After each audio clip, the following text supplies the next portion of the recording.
Aquino with the next move on a controversial proposal to restructure St. Charles City's tourism department. I'm Tom Ackerman. Following CBS News, we'll hear about continued challenges for the St. Louis Public School District. This is AccuWeather meteorologist Joe Lundberg. Cold today despite sunshine, high 36. We had a little fun last night at Chaffetz Arena, and this is how it sounded. But he's got it on the right baseline. Double team comes, goes inside. Schulte got it blocked by McCautry, and he rips it away. I thought he was going to take his arm off. McCautry, what a rebound. Now Brown back to Amari. Open look three. Bang! Amari. Pelicans are rolling, folks. Highlights reaction at 6:15. Celebrating 100 years of informing and entertaining. KMOX AM St. Louis. KMOX FM Hazelwood. The voice of St. Louis. This is CBS News on the Hour, your home for original reporting. New tension in Minneapolis. Protesters raising their voices after another shooting involving ICE. CBS's Jared Hill. The Department of Homeland Security said a Venezuelan migrant was shot in the leg after he and two other people attacked a federal agent with shovels and a broomstick during an arrest operation Wednesday evening. DHS says ICE was pursuing the man after he fled a traffic stop. That account from Homeland Security not confirmed. It comes 1 week after Renee Good was killed. This week, 6 federal prosecutors stepped down over pressure, CBS News is told, to treat her death as an assault on an ICE officer. The UN Security Council has scheduled an emergency meeting to discuss deadly protests in Iran. It comes at the request of the U.S. amid a new sign Tehran may be blinking, following threats by President Trump. I'm Vicki Barker at the Foreign Desk. One day after postponing the execution of a 26-year-old man charged with joining anti-government protests, the Iranian judiciary now says Irfan Soltani was never sentenced to death at all. The apparent climb down could be a sign Tehran is heeding President Trump's threats, but it is not yet clear if the regime has stopped using deadly force against the protesters. 4 space station crew members are back on Earth after a medical issue cut their mission short. The crew landed safely in the Pacific Ocean early this morning. Splashdown of Crew 11 after 167 days in space. They were supposed to be in space until late February, but one of the astronauts has a still undisclosed medical issue. They all appeared healthy and waved as they were helped out of their capsule. The crew member of concern is doing fine. NASA Administrator Jared Isaacman says spaceflight will always carry some degree of uncertainty. This is exactly why we train. And this is NASA at its finest. Michael Wallace, CBS News. More powerful testimony at the trial of the Uvalde, Texas school police officer accused of not responding quickly enough to the mass shooting at Robb Elementary in 2022.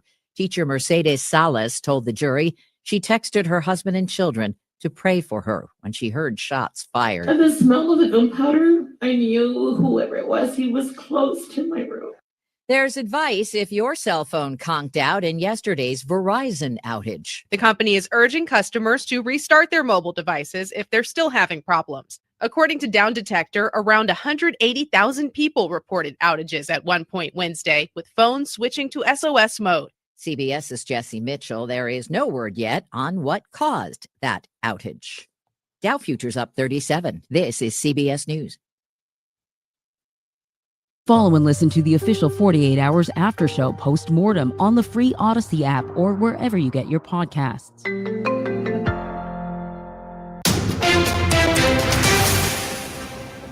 It is 6:03, and it's chilly out there this morning. We've got clear skies. It's 20 right now in downtown St. Louis. I'm Debbie Monterrey. And I'm Tom Ackerman. Yeah, looking out here at the Soldiers Memorial Military Museum. The wind is blowing. Feels like 9 degrees out there. Might need a snow shovel on Friday morning.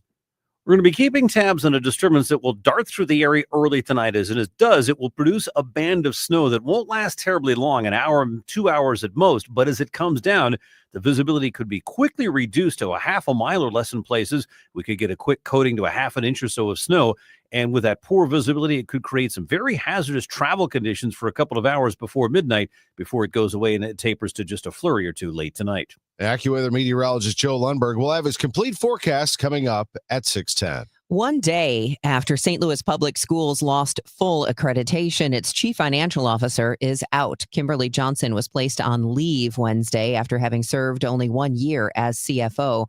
This comes just a month after the district's chief legal officer, Laura McLaughlin, resigned, saying she wanted to spend more time with her family. The president of the St. Louis School Board says this week's action by the state to lower the district's accreditation status is a chance to prove local leaders can correct issues. Speaking on Total Information AM, Dr. Karen Collins-Adams did express concern that this could open up a future of more charter schools. Well, if charter schools expand, parents start looking at options to leave the school district and move into a charter school. But we have to look at whether or not our charter schools have been successful. Collins-Adams says the first priority for the district, completing a required audit for the State Department of Elementary and Secondary Education by the end of the month. Megan Lynch, KMOX News. The Rockwood School District Superintendent says there have been 2 separate incidents of students bringing weapons to Westbridge Elementary School this week. Dr. Curtis Kane says in both instances, someone spoke up and alerted school officials who acted quickly to make sure no threat was posed. Dr. Kane hopes what happened will prompt adults to speak with their children about what is not appropriate to bring to school and the serious punishment that will be given for breaking the rules of conduct. As we continue to analyze St. Louis City crime stats from 2025, one statistic in particular jumps off the page. Only 1 murder occurred in downtown and downtown west last year compared to 11 in 2024. Chief of Police Robert Tracy. They are doing a tremendous job. The strategies put in place, the execution of those strategies are helping. And also having a circuit attorney that when we make those arrests, they're being held accountable. Tracy says downtown is the economic engine of the city and needs to be safe in order to continue drawing major events like the Figure Skating Championship. Sean Malone, KMOX News. Business owners on Main Street in St. Charles are now in a holding pattern, waiting to find out whether or not Mayor Dan Borgmeyer's proposal to revamp the city's tourism department comes to fruition. Alderman Vince Rathford wanted to know from Borgmeyer if 3 major events in St. Charles, Legends and Lanterns, Christmas traditions, and Once Upon a Valentine will return this year. I guess you didn't directly say evaluate this, but I was told to look at 51 events and promotions that we have. Are they costing us too much money? Are there too many people? So we took a deep dive into that. So I not only looked at those 3, I looked at 41 or 42 other events to see what the validity was. Now, Borgmeyer is not making a decision on whether or not he will move forward with making changes to the tourism department. Maria Kina, KMOX News. A new report on growing levels of Christian persecution worldwide. The group Open Doors US is out with its World Watch List for 2026. The report found 388 million Christians worldwide experienced high levels of persecution last year. That's 8 million more than the year before. Those figures translate to 1 in 7 Christians worldwide experiencing persecution, 2 in 5 across Asia, and 1 in 5 in Africa. The most egregious countries at the top of the list, North Korea at number 1 for the 29th time out of the past 30, followed by Somalia, Yemen, Sudan, Eritrea, Syria, and Nigeria, which Open Doors found to be the deadliest country in the world for Christians. Fred Bottomer, KMOX News. From the business desk sponsored by Krentz Financial Group, KFGadvisors.com. The exodus from downtown St. Louis has now led to its highest office vacancy in almost 3 decades. A new report from commercial real estate firm CBRE found vacancy downtown increased to just under 31% in the last quarter of 2025. That's the highest on record since 1999. Mayor Kara Spencer called the vacancy worrisome, adding that the redevelopment of the Millennium Hotel is one of the most promising projects St. Louis has ever seen. We'll check traffic next at 6:08. I do appreciate all the referrals that we receive daily. It is phenomenal. I've said it. I can't say it enough how much I do appreciate the referrals. With that being said, if you do refer me, you're in great hands. I will not sell homeowners that work hard for their money, just like myself, crap that they do not need. But if you want good quality, man, you can't even say cheap anymore. I don't think I can even say cheap by you can't even go by price. Okay, that's another commercial. Call me, Bart Inman, one easy number, Missouri and Illinois, 314-293-2600. Remember, it's the only number, Missouri and Illinois. 314-293-2600 or bartinman.com. Now that's Bart with a B, Inman with an I. Granger.com. This is the story of the one. As the purchasing manager at a manufacturing plant, she knows the only thing more important than having the right safety gear is having it there when you need it. That's why she partners with Granger for auto reordering, so her team members can count on her to have cut-resistant gloves on hand, and each shift can run safely and efficiently. Call 1-800-GRANGER, click Granger.com, or just stop by. Granger, for the ones who get it done. Another app for inventory, one for CRM. Oh, don't forget accounting. Wait, which login was that? Or you could use Odoo, one fully integrated system that does it all without the hassle. Ditch the app overload. Get everything your business needs on one platform. Try Odoo free today at odoo.com. That's ODOO.com. This hour of Total Information AM is sponsored by Gamma Tree Experts. It is 6:10, and that means it's time for us to check in with Roger Brand. He's in the Overhead Door Company of St. Louis Traffic Center. Well, things are okay out there so far this morning, Debbie. I mentioned every once in a while we've had a stall, but there was one just reported a few minutes ago, right after I did my last report, westbound 64 at the Boone Bridge. They said they had the right lane blocked for it. They may have already cleared it because I can see traffic approaching the bridge and then exiting the bridge, and it all looks like it's in pretty good shape.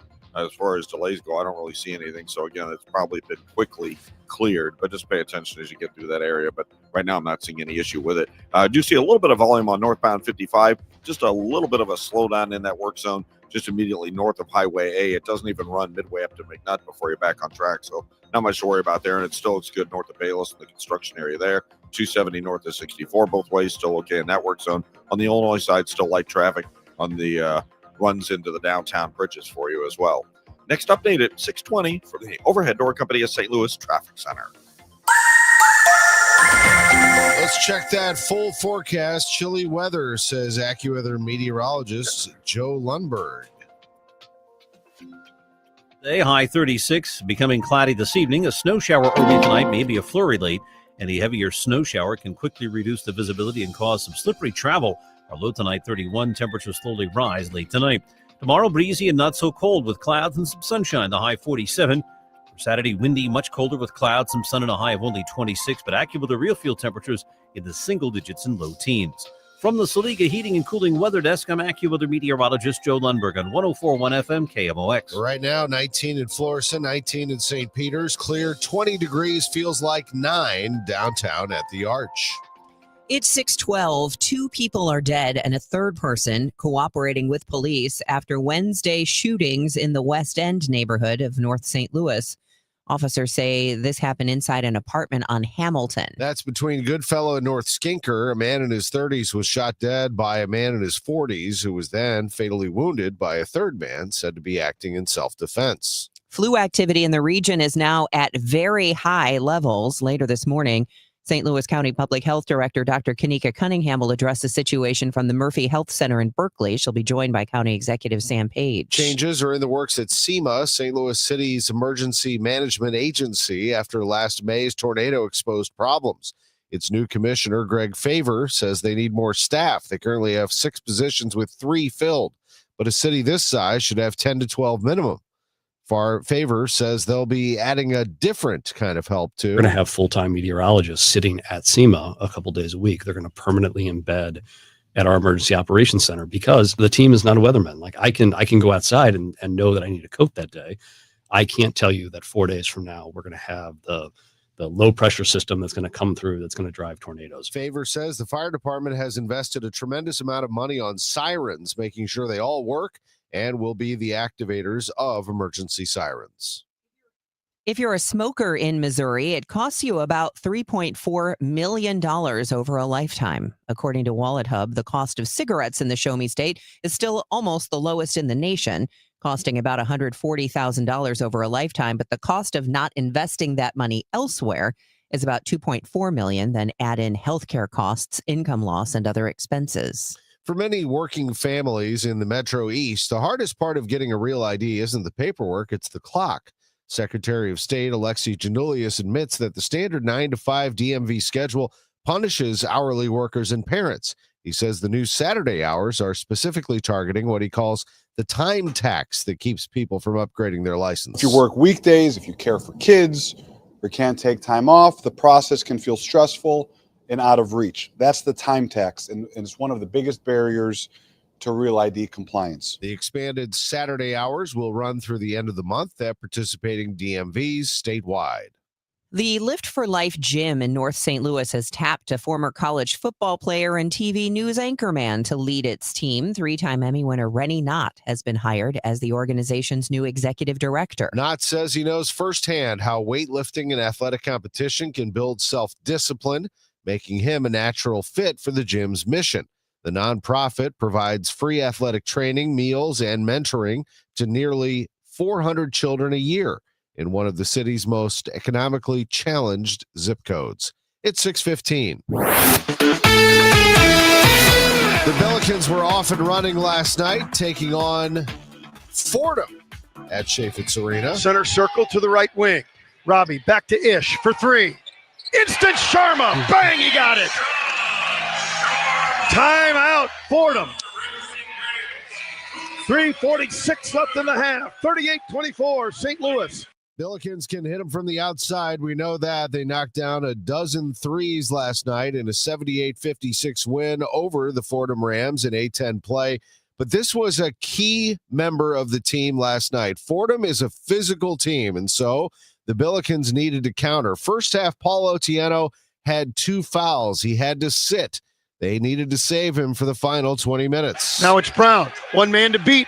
Fakes, hands it off inside Otieno. Yes! Whistle foul. Count the basket. Great play by Deion Brown. That's why you run that time. Deion drew the defense that time, and nice little kick. Strong catch in the finish by Big Paul for the chance for a three-point play. Coach Josh Schertz. Very good. Offensive rebounding, his activity in the zone, his physicality, his ability. You saw him on Reeves. You saw him on Whitmouth. You saw him on moving the ball. He's understanding action. He's understanding how to play inside of what we do. And it's a very different ask than what it was from Quinnipiac. It doesn't make it better than what it was at Quinnipiac. It's just different. And Quinnipiac, he was really a low block guy, and they were throwing it to him, and they played through him in the post, which, he was a really effective player that way. For us, we're asking him to do some different things, and he just figures it out. But the thing that he does for us is his defense and his physicality, man. Those are and his rebounding. He's all over the offensive glass, got us multiple opportunities there, and he's figuring out how to leverage the gravity of guys like Brady and guys like Ish. And you could see it last year, like how Kalu would leverage Gibson and Swope. Now he's leveraging those guys, and that's how the dunk situation occurred. Was they got so antsy to get up and get to a shooter coming off that action that he flipped it. He was wide open, and then look, at the end of the day, he makes a great pass to Ish. Ish has a wide open three. We take the dunk, of course, but he chose the three over two. two. And I would tell him in a game, like obviously we would like to dunk that, but it's fine. Like he's understanding our offense better, and the defensive piece.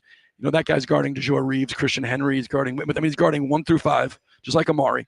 And they have no problem with guarding all the way up, all the way down, and he did an unbelievable job for us. He got in foul trouble first half, but he was super impactful in the second half. Billikens win at 78-56 over Fordham. They're 16-1 overall, 4-0 in the Atlantic 10 Conference. Currently, there are 3 unbeaten teams in the A-10. The Billikens are one of them at 4-0.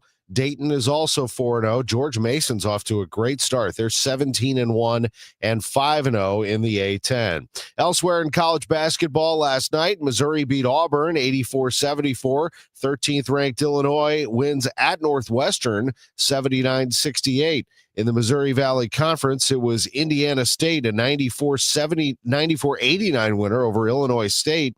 And Drake topped Southern Illinois 76-73 in overtime as Arch Madness gets a little closer. The beginning of March here in St. Louis, the Valley standings are looking interesting. Murray State is running away so far, 7-0 in the league. Belmont and Bradley tied for second with 6-2 conference records. Illinois State has dropped a few games now, tied with Northern Iowa at 4-3. I'm Tom Ackerman on the voice of the Billikens, 104.1 FM, KMOX. KMOX, celebrating 100 years. Presented by Purina, your pet, our passion.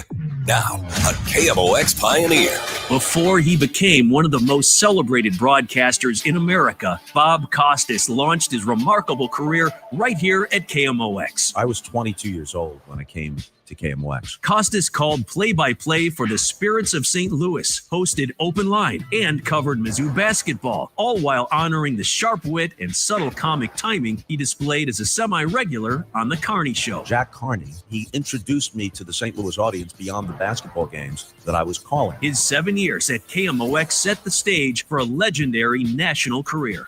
From hosting 12 Olympic Games to winning 29 Emmy Awards, Bob Costas has become one of the defining voices of American broadcasting, always proudly connected to the city where it all began. Bob Costas, a KMOX pioneer. If you need to sell a home, Gloria Liu is the person that you need to call because, to be honest, there's not a lot that's guaranteed in life these days. It just seems like everything is so hard and such a hassle. But with Gloria Liu, she will literally take the work off your shoulders and the stress as well, because she will sell your home at the price and time frame that you both agree upon. She will guarantee that in writing. So you don't have to sit around wondering, what's the time frame? Should I start packing? What if we don't sell our home and we are needing to buy this up? There's so many questions, and moving is stressful. Again, go ahead and interview your agents, but make sure to ask them if they guarantee in writing that they'll sell your home. Gloria will. Gloria and seller must agree on price and possession date. If you're ready to start packing, if you're ready to sell your home quickly and for top dollar, you need Gloria Liu with Your Home Sold Guaranteed Realty. Your home sold or she'll buy it. So just call 314-325-6888, 314-325-6888. Or right now, you can just log on to gloriahasthebuyers.com. Total Information AM on 104.1 FM, KMOX. Let's get back to Roger Brand, overhead door company of St. Louis Traffic Center. Well, not much to be concerned about out there so far this morning, Tom and Debbie. Easy going on the highways. 55, that little slowdown we had around Highway A is thinned out. We do have some slow traffic up the line in the work zone. Bayless up to Weber is kind of bogged down on North 55 right now, but that's the worst of it there. North 270, as you come on from 55, the merge-on lanes are a little busy, but once you get on 270 proper, you're good to go all the way up past 64 and Ladue. And I'm seeing a little bit of a slowdown. It looks like we have a minor crash in North County on southbound 170, just coming off 270, so right near Frost. So just watch for activity there. I'm just trying to get a look and see if I can see if there's anything blocked there. But yeah, it looks like it could just be a stall. But the right lane has got its flashes on, so just be prepared. A couple of cars will come up behind it pretty quickly there. Just a brief slowdown, like I said, at that point. Next update at 6:30 from the overhead door company of St. Louis Traffic Center. Brought to you by Eamon Gantner and Capriano, YourEstateMatters.com. Hi, Margaret with Eamon Gantner and Capriano. Life happens. Accidents, deaths. Make your estate plan now, or the courts will decide for you later. Eamon Gantner and Capriano, YourEstateMatters.com. The choice of an attorney is an important decision and should not be based solely on advertising.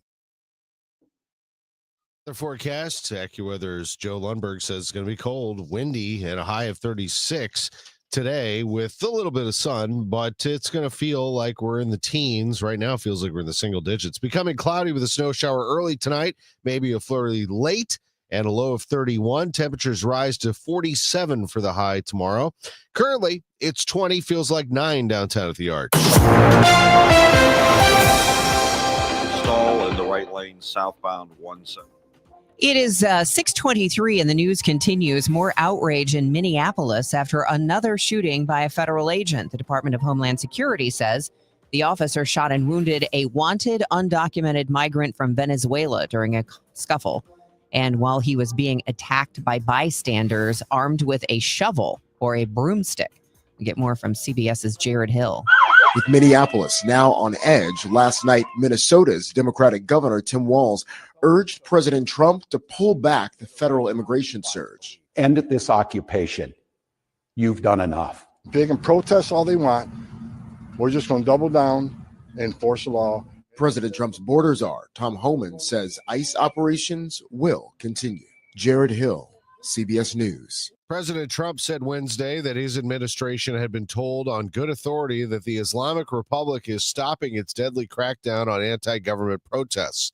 CBS News foreign correspondent Imtiaz Tayeb has more from London. Medical officials contacted by CBS News inside Iran believe the death toll is 12,000 and possibly as high as 20,000. What is your message to President Trump? We only want Supreme Leader Khamenei's blood. We don't want anything else. Police are talking about evidence found in a Chicago surgeon's condo. He's charged with killing his ex-wife and her husband in Ohio. Police in Columbus, Ohio say they believe they have the right person in custody for the December murders of Monique and Spencer Tepe. 39-year-old Michael McKee was arrested last weekend in Illinois and charged with 2 counts of premeditated murder. Columbus Police Chief Elaine Bryant. Multiple weapons were taken from the property of McKee, and there is a preliminary link from our NIBIN to one of the weapons that ties it to the homicides. Police would not comment on the motive for the killings, but did say it was a targeted domestic violence-related attack. Jennifer Kuiper, CBS News. President Trump says a new law he signed brings back the option for full-fat milk in school cafeterias. As it currently stands, schools participating in the National School Lunch Program are only able to offer students low or non-fat milk options. That was changed during the Obama administration. A lot of people disagreed with it at the time. With this legislation, schools will finally be able to expand their offerings to include nutritious whole milk. More parents are opting to skip vaccinations for their children for reasons that aren't medical. A study published in JAMA found the states with the highest rates of non-medical vaccine exemptions are Utah, Idaho, Oregon, Wisconsin, and Arizona. Researchers say the trend could lead to resurgences of illnesses in children that are easily preventable with vaccines. The United States is currently dealing with significant measles outbreaks in Utah and South Carolina. That's CBS correspondent Michael George. Applications have skyrocketed for the so-called Einstein visa that's usually approved for people who show extraordinary ability in their fields. There's also a market for credential-boosting services to apply for the EB-1A visa. Some visa hopefuls, especially in science and technology fields, have used services to pad resumes with false or low-quality records of achievement. CBS News researcher Julia Ingram. Applications for this EB-1A visa have tripled over the last 4 years, in part because the backlog for it is shorter than for other skilled worker visas. Now, that's created a huge market for services to help people meet the criteria for this visa, which include being a member of a professional organization, writing scholarly papers, or winning awards. First Lady Melania Trump came to the United States on an Einstein visa. A couple of wickedly popular stars have plans for a new project. They met on the Wicked set. You can't leave because you can't resist this. Ariana Grande and Jonathan Bailey will reunite for a revival of a Pulitzer Prize-winning musical. There are worse things than staring at the water on a Sunday. They'll star in Stephen Sondheim's Sunday in the Park with George, set to open in London in the summer of 2027.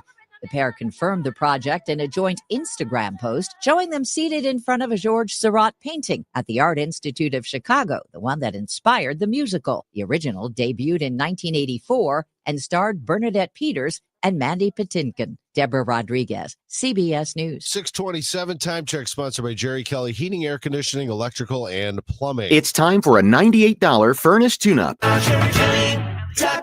Let's get our eyes checked at Ophthalmology Associates, 314-966-5000, online at yourEyeDoc.com, yourEyeDoc.com. What an easy website to remember. And it's easy to remember that Ophthalmology Associates is the best in the business. In fact, over 250 doctors go to see them. What more do you need to know? The doctors go to get their eyes checked at Ophthalmology Associates. They go to Dr. Greg Birdie or Dr. Ranjan Malhotra, Dr. Robert Bersati, Dr. Andy Royer. I've seen 3 of the 4, actually. Dr. Malhotra and I had coffee one time, so that counts. I'll go 4 for 4. Ophthalmology Associates, 314-966-5000, online at yourEyeDoc.com. You can actually book your appointment there. Make sure you tell them Tom Ackerman at KMOX sent you over. You'll be very happy with everything they provide. And an annual eye exam is going to give you great peace of mind and help you with your vision and eye health. Ophthalmology Associates, 314-966-5000. I'm Ed Evans, CEO of Consumer Cellular. No, we're not one of the big guys. Truth is, we don't want to be. If you're over 50, Big Wireless probably has you paying for more data than you might need. You could be throwing away thousands over a lifetime. Our entry-level data plans start at just $20 a month. And for a limited time, switch and get your second month free. Call 1-888-FREEDOM, visit consumercellular.com or a store near you and get your second month free today. Plans include $5 credit for auto pay and e-billing. See site for additional details. As a mom, comforting my family is what I do best. Vicks Vapor Stick provides soothing, non-medicated Vicks vapors in an easy-to-apply stick, and it dries fast, so there's no mess. I use it to comfort myself and my family. Thanks, Mom. Vicks Vapo Stick, soothing comfort for the whole family. And try Vicks Vapo Shower Max for steamy Vicks vapors when you need more comfort for yourself. Use this direct. Overhead Door Company of St. Louis is hiring residential garage door technicians and installers. Join the team trusted here since 1926. Apply today, get a call today. No experience necessary. We will train motivated applicants to repair and install garage doors. Mechanical, carpentry, and service industry experience is a plus. Hiring bonus up to $4,000. Benefits include health, dental, vision, and pension. Earn as you learn to service the best garage door customers in St. Louis. Apply today at overheaddoorsstlouis.com. It is 6:30, and right now it is clear and 20 degrees in downtown St. Louis. I'm Debbie Monterrey. And I'm Tom Ackerman. Roger Brand is in the Overhead Door Company of St. Louis Traffic Center. Well, heading out onto the area highways around the metro area, get a little bit busier, but it's still not bad. In fact, the only place we're really seeing much in the way of slowdowns, and it's not bad, like I said, is northbound 55, those right lanes, Butler Hill up to 270, a little busy, and Bayless up to River to Pear, just kind of a slowdown running through there. It looks good down south, coming up through Highway A and make not so far. And once you get on North 270 from 55, it's a good run all the way up, just kind of slow as you approach Manchester. Oh, it looks okay through the work zone between 64 and Ladue. Southbound 61, crossing over onto eastbound 64, looks a little busier. We have that stall in the right lane on southbound at 170 at about Frost at South 170, about midway between 270 and Airport Road. So just be careful as you get through that area. They're working to clear that as of a couple of minutes ago. But the police are on the scene now, at least, so we have some flashing lights behind it, but it's still just a touch slow at that location. Next update at 6:40 from the Overhead Door Company of St. Louis Traffic Center. Mostly clear with a high of 36 degrees today, and we could be looking at a snow shower early tonight, maybe a flurry late, and an overnight low of 31, but the temperatures will start rising. And by tomorrow, we're looking at a breezy day, not quite as cold, with a high of 47, but then it gets cold and blustery again just in time for the weekend. It's 20 out there right now. Once we get those dollars out the door, there's no possibility that FEMA is going to claw back their portion. That's St. Louis Mayor Kara Spencer talking with reporters after attending Governor Mike Kehoe's prayer breakfast. She was asked if the city's $100 million approved in a special session has been spent, and it has not yet. Under these new FEMA guidelines, it's necessary that the state have their portion up front. So it's not an additional $86 million as it may have appeared, but rather just the freeing up of funds that will be reimbursed by FEMA later. Mayor Spencer was also asked about the state taking control of the police board. She says it's not something that she likes. We have kept the same police chief, and he's done a phenomenal job. Our crime continues to trend in the right direction. And Spencer adds she has not heard any negative rumblings about the police board members. Maria Kina, KMOX News. Privately made firearms, also known as ghost guns, are on the rise in St. Louis City, says Lieutenant Colonel Ryan Cousins. 2025, we see 77 of those. In 2024, we see 39. So that's a substantial increase. Cousins says in 2025, they also seized the same amount of switches as the year before, crediting the influx of federal officers for helping with their enforcement of these illegal weapons and modifications. A year and a half after a giant sinkhole opened up in the middle of Gordon Moore Park in Alton, progress is being made towards a resolution. The hole has been drained by SCI Engineering, and they are now working to study the ground, according to Alton Mayor David Goins. As agreed by the Alton City Council, SCI Engineering has been asked to explore the subsurface conditions at and near the mine collapse. Goins says this will provide them with information needed as they explore their options to properly fill the hole. The news is sponsored by Michael's Flooring Outlet, the flooring experts, michaelsflooringoutlet.com. It's 6:33. For 100 years, you've welcomed KMOX into your cars, your kitchens, and your daily routines. You've trusted us through breaking news, championship celebrations, and the stories that shaped our city. You've listened during moments of joy and leaned on us when times were uncertain. From overnight shifts to early mornings, from one generation to the next, you've made KMOX part of your life. From everyone at KMOX, thank you, St. Louis, for 100 unforgettable years. KMOX, the voice of St. Louis. Hey, Happy New Year, big boy. Hey, what's up, Izzy? Also known as the Kool-Aid Man. You got any New Year's resolutions? I got one, Eddie. I've promised myself to spend more time on that toasty, warm, huge, heated outdoor patio of yours. It's nothing like having your coat off, drinking the coldest beer in town with hundreds of your family, friends. Man, it is a toasted patio, and that's a great resolution. And, thanks for not mentioning things like weight loss and health kick. And those would be hard in Fast Eddie's. It'd be hard to lose any kind of weight or take away from anything when you got the 5-pound Fat Eddie burger, the hot chick on a stick, that big Elwood on a stick, and those succulent peel-and-eat shrimp. Yeah, I am not losing any weight hanging around your place. I learned it's a lot easier just to make those resolutions simple and fun, buddy. Man, and that's easy. You're right. That's a great resolution. So make your resolution fun. And head on over to Fast Eddie's Bon Air. You know where to go across that big, beautiful Clark Bridge and come into Alton, Illinois. So like Mr. Shannon always said, if you're 21 and in the mood, we'll see you at Fast Eddie's Bon Air. Kool-Aid Man. It is 6:35, and it's time for Your Money Report, which is sponsored by Eamon Gantner and Capriano Elder Law Attorneys. This is a Bloomberg Money Minute. Jeep and Chrysler maker Stellantis says it intends to stay intact after a sweeping review of its brands. The company's current construction was formed through the 2021 merger of Fiat Chrysler and Francis PSA Group that created a portfolio of 14 brands. Stellantis has been trying to stabilize its business after seeing dramatic market share declines under former leadership. The automaker will detail its new business strategy in the first half of this year, though it did not give a date. Checking in on trading, stock futures getting a small lift after 2 days of losses. Technology stocks bouncing back this morning. S&P futures rising 22 points, Dow futures gaining 45. And flyers are shedding pounds and making planes lighter. According to analysts at Jefferies, the growing use of weight loss products may end up saving the biggest airlines as much as $580 million in fuel costs this year. Slimmer flyers could cut one of the airline industry's biggest expenses. Courtney Donahoe, Bloomberg Radio. Barnes Jewish Hospital and WashU Medicine physicians have long been leaders in heart and vascular care. Now, we're taking the patient experience to another level by opening our new state-of-the-art patient tower, designed specifically with heart patients in mind.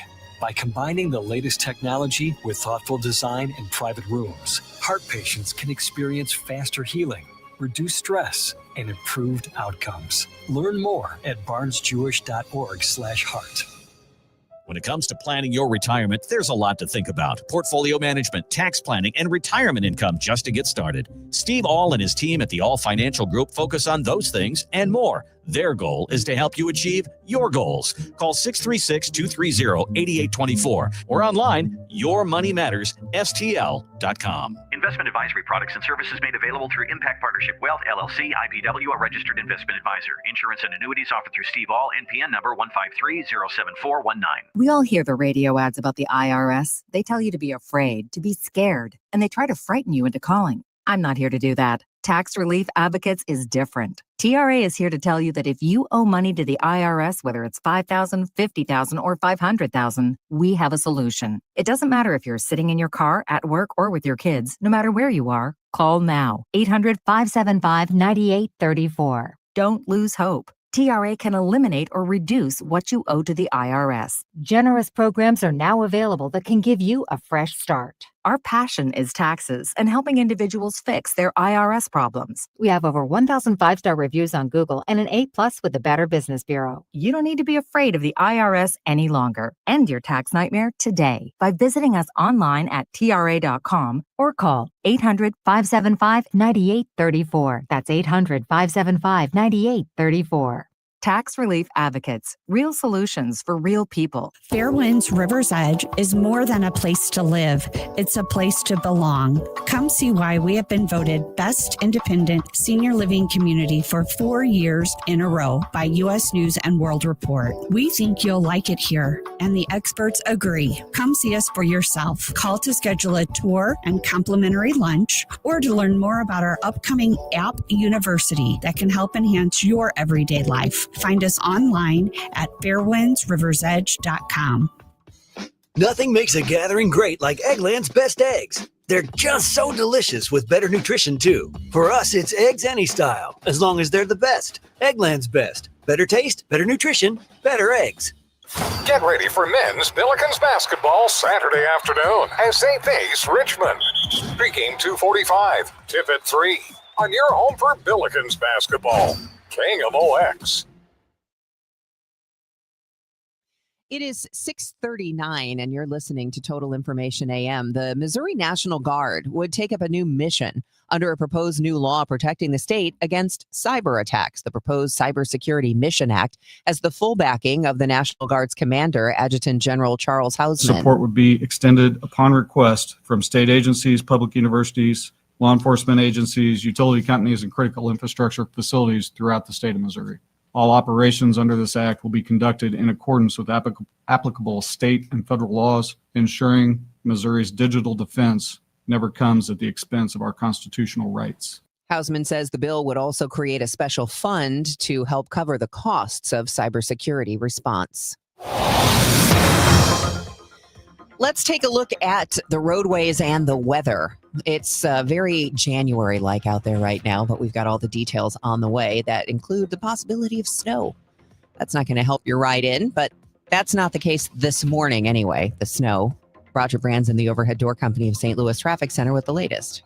Yeah, we're doing all right. Just a few slowdowns out there right now. Nothing weather-related, obviously, like you said, Debbie. But we do have this incident in the right lane. Looks like a stall to me. Police are behind it. Southbound 170 at Frost. That's about midway down from 270 to Airport Road. Traffic is bogged down back at 270 on southbound 170 right now because of it. Northbound 270, call it Big Bend up through Manchester. Slow going all the way through there. Northbound 55, the right lanes, Butler Hill up to 270 are kind of busy, and it's a little more solid now.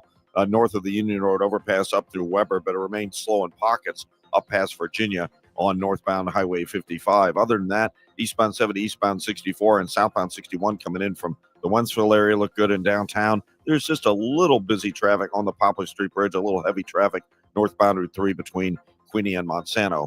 Next update at 6:50 from the Overhead Door Company of St. Louis Traffic Center. 6:41, and speaking of that wintry weather that I mentioned, we'll let Joe Lundberg, our AccuWeather meteorologist, tell you all about it. It feels wintry, Debbie, right now. The temperatures are starting out of the upper teens with clear skies. We'll see sunshine most of the day today with a high of 36, but a disturbance will race through the area early tonight. It quickly clouds over, and there'll be a couple of hours where it will snow, basically a heavier snow shower or squall, if you will. Unfortunately, the intensity of it could be such that we could see very poor visibility for an hour or so, and a quick coating to a half an inch of snow, enough to cause some hazardous travel. That's probably between 7 at the earliest and maybe 11 o'clock tonight. After midnight's gone, temperatures bottom out at 31 and then rise. Tomorrow, we get a break, breezy and not as cold with clouds and sun, but toward the end of the day and early at night, probably some more snow showers come racing through the air. And again, we get to do the same thing all over again. Saturday behind that feature, blustery and very cold with clouds, some sun, and a high just 26. Real feels single digits and low teens. Sunday, more sun and clouds, brisk and cold, high 33. Even colder Monday. Could be the coldest day so far this winter season with mostly sunny skies, or high only 23. 18 at St. Peter's, and in Florissant, clear 20 downtown at the Arch. From the Saliga Heating and Cooling Weather Desk, I'm AccuWeather meteorologist Joe Lundberg on 104.1 FM KMOX. All right, thanks, Joe. It is now 6:43.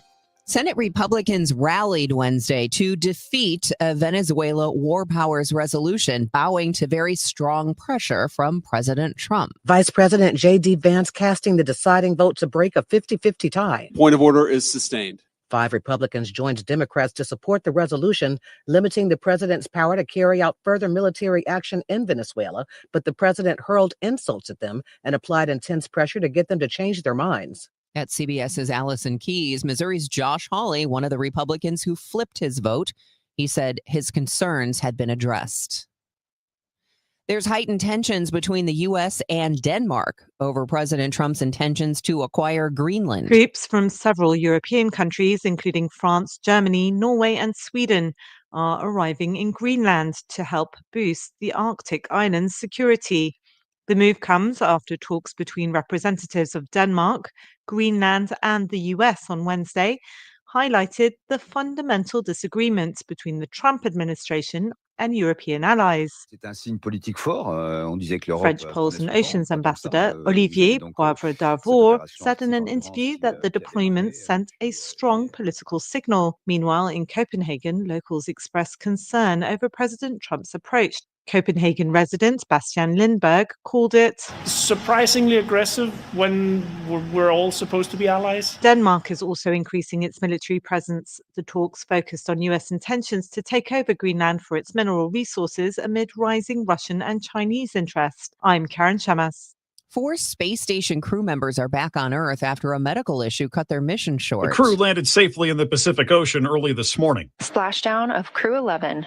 After 167 days in space. They were supposed to be in space until late February, but one of the astronauts has a still undisclosed medical issue. They all appeared healthy and waved as they were helped out of their capsule. The crew member of concern is doing fine. NASA Administrator Jared Isaacman says spaceflight will always carry some degree of uncertainty. This is exactly why we train, and this is NASA at its finest. Michael Wallace, CBS News. Nolan Arenado traded to the Arizona Diamondbacks a couple of days ago, and it's bittersweet for both sides. Here he is explaining things in a conference call, question asked by Derek Gould of the Post-Dispatch. Led to this being a little bit different than last year? Yeah, I think it was, obviously when I opted in St. Louis, I thought this would be a place where I would end my career. But it's baseball and things change very fast. And the seeing where we were headed as the years gone on, the past few years, it was very evident that there's a step that they need to take in letting these young guys go and finding out who they are and who their identity is. And I think I'm just kind of in the way of that in a sense. And I kind of always felt like that last year in that way. But, I love my time there.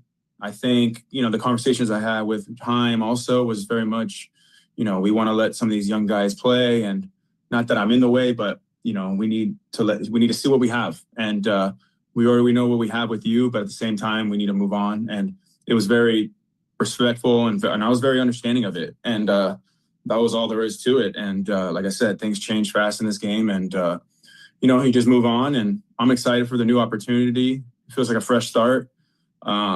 And just got to go out there and compete. Nolan Arenado, 8-time All-Star, 10-time Gold Glover, is now an Arizona Diamondback.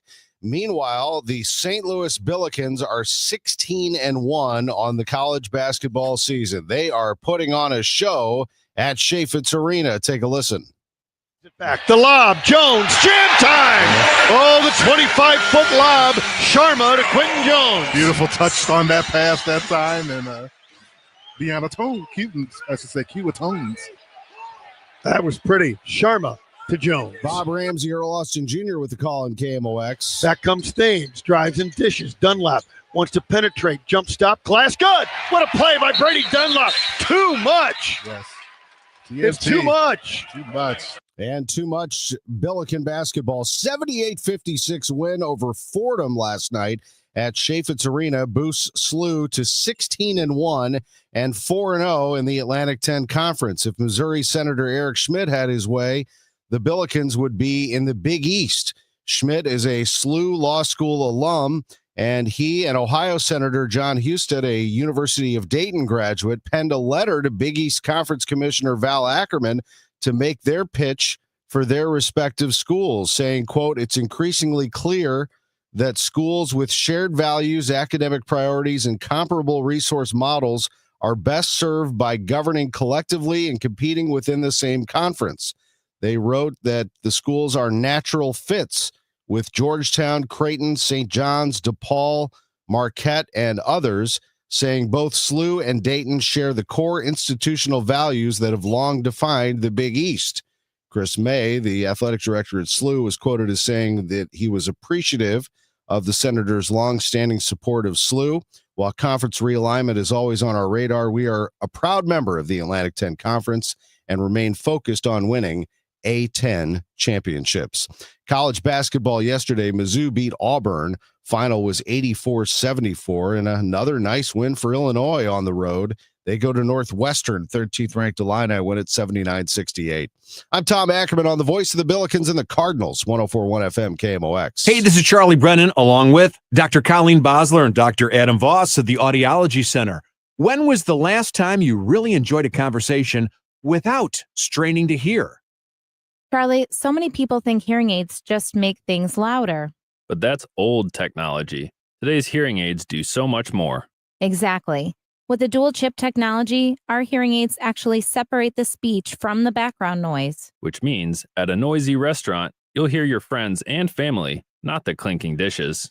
And the best part, your brain doesn't have to work overtime trying to fill in the blanks. So that keeps your mind sharp, your conversations easy, and your relationships stronger.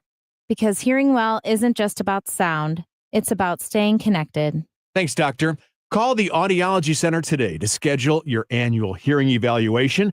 Don't miss another moment. Call 636-441-7470 or visit theaudiologycenterstl.com. Total Information AM. Debbie Monterrey, Megan Lynch, Tom Ackerman on 104.1 FM KMOX. It is 6:50 and we need to get you a check of traffic and weather here on Total Information AM, the very latest from Roger Brand and the Overhead Door Company of St. Louis Traffic Center. Well, you still got this stall in the right lane, Debbie, on southbound 170 at the Frost overpass before you get down to Airport Road. South 170 is backing up onto the 270 ramps as you get out of North County this morning via that route, so be careful. Also seeing a little bit of a slowdown, looks like a minor crash or a stall westbound 70 before Bermuda. There's some heavy traffic west of Jennings Station going that way. Not a solid jam, but it is certainly a little off the pace in that area. Northbound 55, you've got the usual delays in the work zone. Bayless up to River to Pear, pretty heavy, and a slowdown Loughborough through Holly Hills. North 270 is a little slow at Gravois, and then from 44 all the way up to Manchester. Still look okay out west, just a little busy southbound 61, crossing over onto 64, and 64 is a little heavy up the hill at Lake St. Louis Boulevard downtown. The Poplar's clear, but it looks like we have a train crossing in Monsanto. Northbound Route 3 is jammed almost back to Jerome right now because of it. Next update at 6:58 from the Overhead Door Company of St. Louis Traffic Center. Mostly sunny and cold today with a high of 36. Cloudy tonight with a snow shower early and maybe a flurry late, perhaps some heavier snow. And if that happens, we'll see reduced visibility and some hazardous travel. A low of 31 tonight, says Joe Lundberg, with temperatures rising to 47 tomorrow. Currently, it's 20, feels like 10 downtown at the Arch. The news continues at 6:51. Former Missouri Congresswoman Cori Bush's husband is standing trial in Washington, D.C. this week, accused of fraudulently taking about $25,000 in pandemic relief money.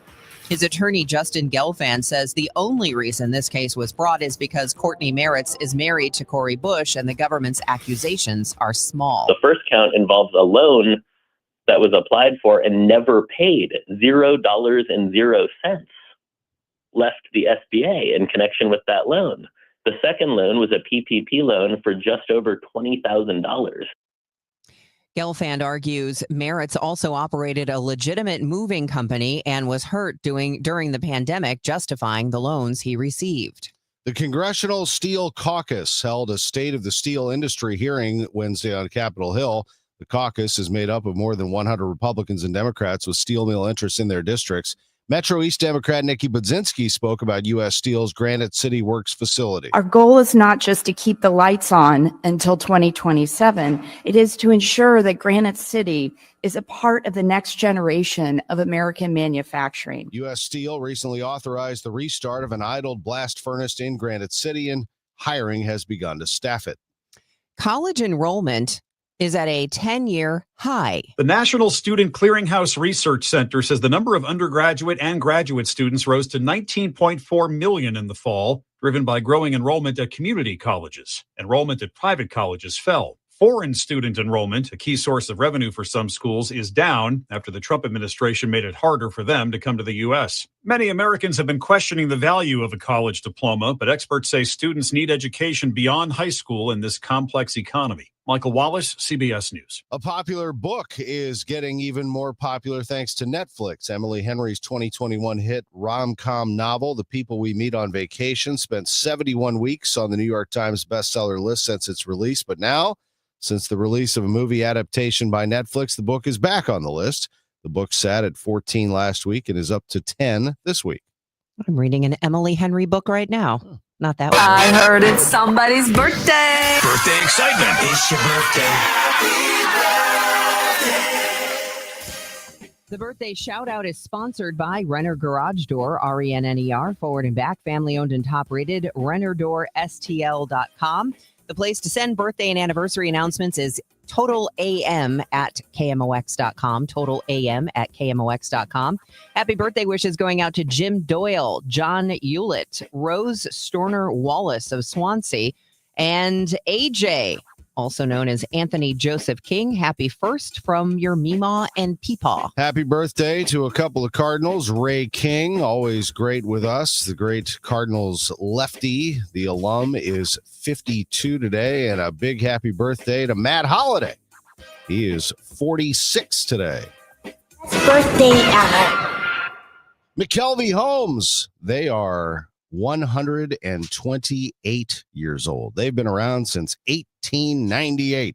The oldest home builder in the state of Missouri is McKelvey Homes. What makes McKelvey Homes so great? Well, they find the best home sites, first of all, and they build beautiful homes. You can look at McKelveyhomes.com right now. Interior, exterior, just spectacular homes.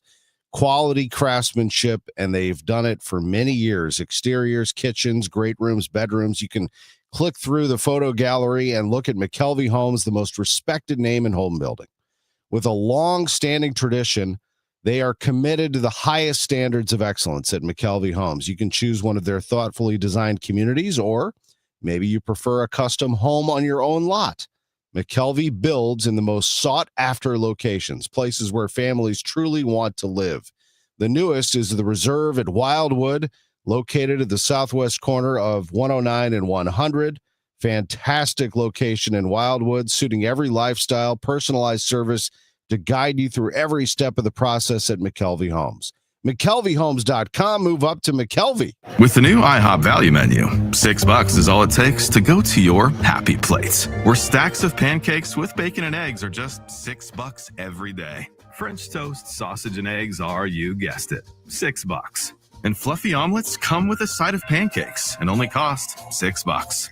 Go to your happy plates every day at IHOP.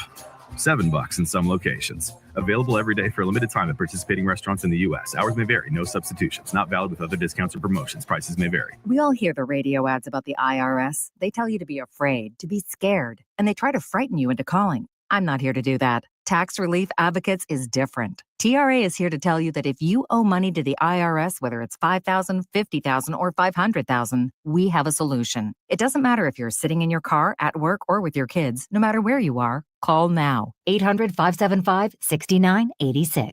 Don't lose hope. TRA can eliminate or reduce what you owe to the IRS. Generous programs are now available that can give you a fresh start. Our passion is taxes and helping individuals fix their IRS problems. We have over 1,000 5-star reviews on Google and an A+ with the Better Business Bureau. You don't need to be afraid of the IRS any longer. End your tax nightmare today by visiting us online at TRA.com or call 800-575-6986. That's 800-575-6986. Tax Relief Advocates, real solutions for real people. For 100 years, you've welcomed KMOX into your cars, your kitchens, and your daily routines. You've trusted us through breaking news, championship celebrations, and the stories that shaped our city. You've listened during moments of joy and leaned on us when times were uncertain. From overnight shifts to early mornings, from one generation to the next, you've made KMOX a part of your life. From everyone at KMOX, thank you, St. Louis, for 100 unforgettable years. KMOX Radio, the voice of St. Louis. We love our listeners just following along here on the comments. King Christian asked pizza or cheeseburger. That's a tough call. I had a nice margarita pizza last night, so I'll say pizza. Mary wants to know if we'll add the Lord's Prayer back in our 5:50 a.m. We'll take that into consideration. Always appreciate that. We have gone more local news is the answer to that question. Henry says, good morning, Debbie, Tom, and Roger. Good morning, Henry. And good morning, Roger, in the overhead door company of St. Louis Traffic Center. Well, hopefully Henry's someplace safe and warm. They're dealing with a few issues on the highways. They've got the flatbed just pulling away now, Tom, but the right lane's still closed temporarily. Southbound 170 at Frost. South 170 is backed up onto the 270 ramps. Northbound 270, 44 up to Manchester slow. Northbound 55, Bayless up through Virginia's kind of busy. They're doing road work westbound 370 west of Earth City, a little heavy there. And northbound Route 3 is jammed from Jerome up to Monsanto. Southbound's jammed back to the Poplar. Next update at 7:10 from the overhead door company of St. Louis Traffic Center. Today is Thursday, January 15th. I'm Debbie Monterrey. I'm Maria Kino with an update on proposed changes to the tourism division in the city of St. Charles. I'm Tom Ackerman. The turnover continues in the top offices at St. Louis Public School District. We'll tell you who's leaving now after CBS News. This is AccuWeather meteorologist Joe Lundberg. Mostly sunny, but remaining cold today with a high of 36. Sharma brings it back. The lob. Jones. Jam time. Oh, the 25-foot lob. Sharma to Quentin Jones. Beautiful touch on that pass. Time to get on board with the St. Louis Billikens. They rolled again last night. We'll have the latest for you coming up at 7:15. It's 7 o'clock in Mid-America. The trusted voice of St. Louis. KMOX AM St. Louis. KMOX FM Hazelwood. Always live on the free Odyssey app. This is CBS News on the Hour, your home for original reporting. I'm Deborah Rodriguez. Another shooting involving an ICE agent in Minneapolis. This time, an officer shot a Venezuelan migrant in the leg. DHS says the man came at the agent as he tried to arrest him during a traffic stop. Mayor Jacob Fry has advice for protesters. For those that have peacefully protested, I applaud you. For those that are taking the bait, you are not helping. And you are not helping the undocumented immigrants in our city. It comes a week after a protester was shot to death by an agent. CBS's Lana Zach. We spoke to Renee Good's family attorney, Antonio Romanucci. Did Renee weaponize her car? Looking at that video, the speed of the car, the direction it was turned, and what she said to those officers beforehand, the totality of the circumstances would indicate that she did not weaponize her car. The Trump administration has decided not to cut $2 billion for mental health and addiction services. A day after the administration told more than 2,000 addiction and mental health programs their federal funding was being cut, the funding has been restored. The administration hasn't said why. Gretchen Burns Bergman founded A New Path, a California nonprofit that helps people with drug addictions. If the Trump administration is concerned about the fentanyl crisis and overdose deaths, as they say they are, why on earth would they gut the very funding that keeps these programs alive? Michael Wallace, CBS News. President Trump backing off threats to take strong action against Iran over its vow to execute anti-government demonstrators. CBS's Holly Williams from northern Iraq. By some estimates, up to 12,000 people may have been killed in Iran's crackdown. Now, President Trump says he's had assurances the violence has ended. We have been informed by very important sources on the other side, and they've said the killing has stopped and the executions won't take place. 4 International Space Station astronauts are grateful. On behalf of SpaceX and NASA, welcome home, Crew 11. SpaceX Dragon, it's so good to be home. They splashed down off San Diego today after their mission was cut short when one crew member suffered a medical issue. A teenager in Phoenix is accused of killing his neighbor and living in his home for weeks after he left the body outside. Thomas Broderson is also a neighbor. I find it interesting how an 18-year-old can be so cold. Police found Xavier Johnson and arrested him after neighbors called to say they hadn't seen the victim in days. Dow futures are up 38, S&P futures ahead 23. This is CBS News. Follow and listen to CBS News Roundup on the free Odyssey app or wherever you get your podcasts. Okay, I have to tell you, I was just looking on eBay where I go for all kinds of things I love, and there it was. That hologram trading card. One of the rarest, the last one I needed for my set. Shiny like the Designer handbag of my dreams. One of a kind. eBay had it, and now everyone's asking, ooh, where'd you get your windshield wipers? eBay has all the parts that fit my car. No more annoying, just beautiful. millions of finds, each with a story. eBay. Things people love. With the new IHOP value menu, $6 is all it takes to go to your happy place, where stacks of pancakes with bacon and eggs are just $6 every day. French toast, sausage, and eggs are, you guessed it, $6. And fluffy omelets come with a side of pancakes and only cost $6. Go to your happy plates every day at IHOP. $7 in some locations. Available every day for a limited time at participating restaurants in the U.S. Hours may vary. No substitutions. Not valid with other discounts or promotions. Prices may vary. It is 7:04, and it is a very cold start to the day. It's now dipped down to 19 degrees in downtown St. Louis. I'm Debbie Monterrey. And I'm Tom Ackerman. We'll get the full forecast from AccuWeather's Joe Lundberg. But for now, if you like snow, well, there could be some on your front lawn when you wake up tomorrow. It's not really going to be so much of a snowstorm as it comes through the area tonight. Really just a burst of snow. An upper level disturbance will produce this line of snow showers that will come rolling through the area after dark, probably between about 7 o'clock and 11 o'clock tonight. In that window, it can snow for a couple of hours and snow very hard with very poor visibility that drops to a half a mile for about 20 minutes or so. We get a quick coating to a half an inch or so of snow. That could create some very slick travel conditions for a time tonight. By midnight, most of that should be moving away to the south and east. And with that cold weather we're experiencing, additional emergency shelters opened in the city of St. Louis last night.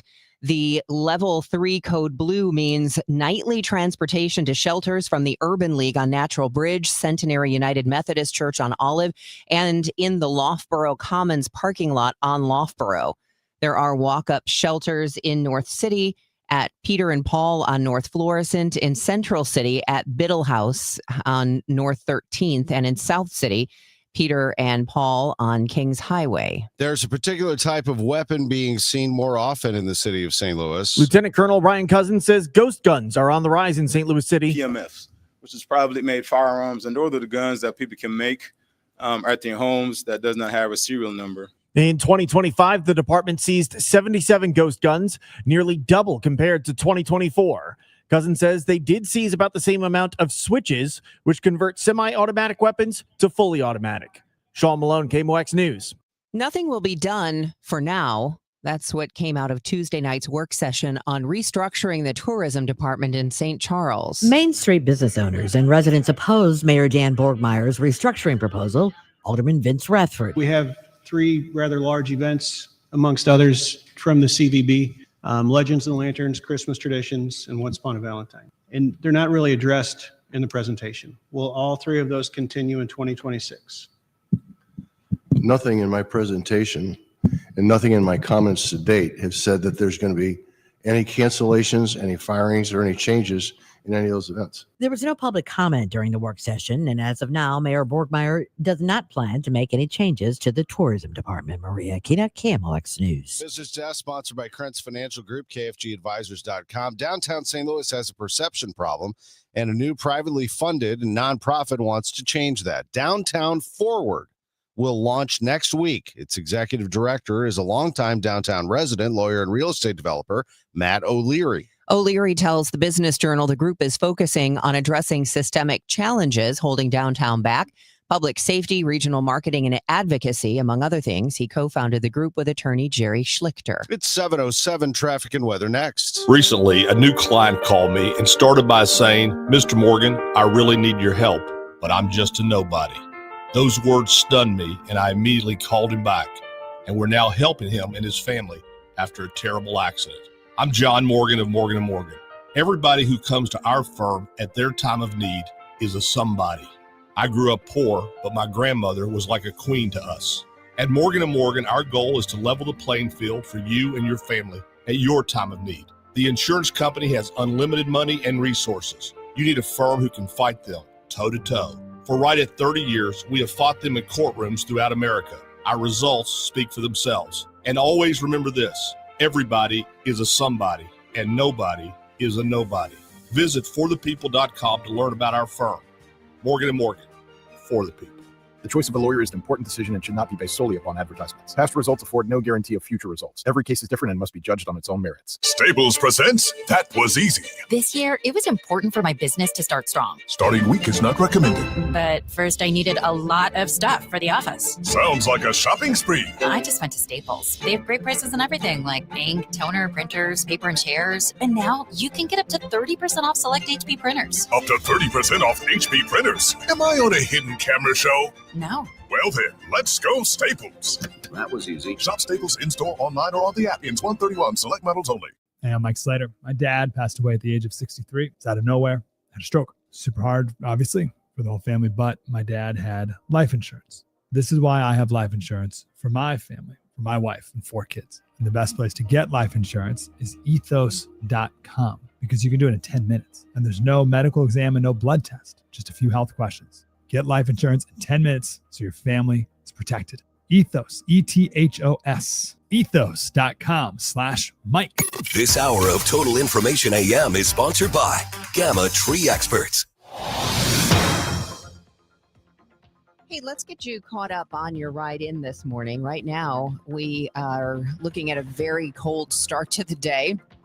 Get those seat warmers going and tune in to Roger Brand and the Overhead Door Company of St. Louis Traffic Center.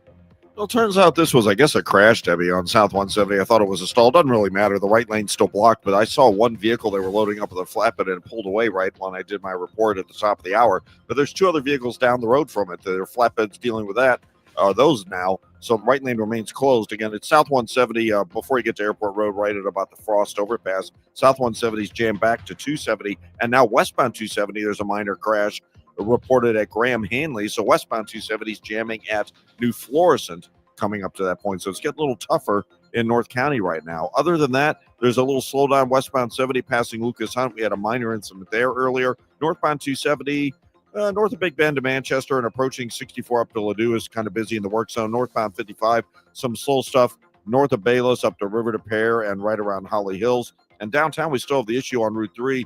A train crossing at Monsanto, I believe, was the culprit. Northbound Route 3 is a solid jam at Jerome. Southbound Route 3 only backed up now to about 8th Street, so it's a little better for you going that way. Next update at 7:20 from the Overhead Door Company of St. Louis Traffic Center. Now let's check back in with AccuWeather meteorologist Joe Lundberg. KMOX AccuWeather, plenty of sunshine, but cold today, the high 36. It'll cloud up tonight with a snow shower early and maybe a flurry late. Any heavier snow shower can quickly reduce visibility and cause hazardous travel early tonight, the low 31. Temperature will begin to rise late tonight. Breezy and not so cold tomorrow with intervals of clouds and sun, the high 47. For Saturday, blustery and much colder with clouds, some sun, and a high just 26. AccuWeather real field temperatures in the single digits and low teens. From the Saliga Heating and Cooling Weather Desk, I'm AccuWeather meteorologist Joe Lundberg on 104.1 FM KMOX. Currently, we have 20 degrees with the wind blowing, feels like 10 downtown at the Arch. It's 7-11. One day after St. Louis Public Schools lost full accreditation, its chief financial officer is out. Kimberly Johnson was placed on leave Wednesday after having served only 1 year as CFO. This comes just a month after the district's chief legal officer, Laura McLaughlin, resigned, saying she wanted to spend more time with her family. The head of the St. Louis Public School Board says she doesn't understand why the State Board of Education chose this moment to downgrade the district's accreditation status. Of course, you don't want to throw anybody else under the bus, but other school districts have similar problems or even greater ones. And this affects not just SLPS. Dr. Karen Collins-Adams tells KMOX the district is working to complete a required audit by the end of the month. She says right now the move by the state doesn't change anything for the district and its families. The devastating May tornado highlighted issues with the City Emergency Management Agency. The new commissioner of SEMA, former firefighter Greg Favor, has been busy these last few weeks, and the biggest issue is staffing. He says SEMA has 6 positions, only 3 of them are filled. Right sized for the city of St. Louis, looks about 10 to 12-ish at minimum. Favor says other cities our size may have as many as 18 people in that department, which allows for more planning and outreach.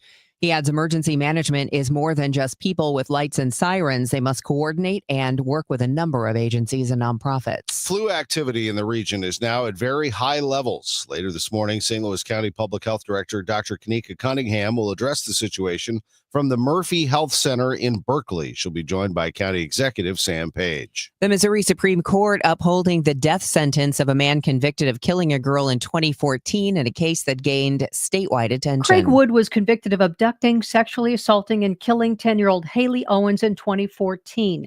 The Missouri Supreme Court has upheld a lower court ruling that Wood's trial counsel was not ineffective and rejected Wood's claims of misconduct by the prosecutor. The High Court also said Wood failed to show why the prosecutor or trial judge should have been disqualified from his post-conviction relief case. Sue Danielson, Missouri Net. It's 7:14. Also in the news, St. Louis County Police asking for help in locating a teen who walked away from home overnight.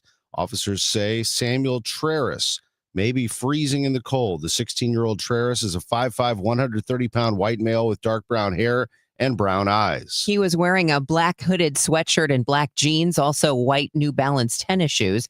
Traris lives in the 6,000 block of Deerwood Drive. That is in the police department's Afton precinct. 7:14. Let's go to Chaim Bloom, the Cardinals president of baseball operations, who was caught in that Verizon outage yesterday. We experienced it real time on the Gas House Gang.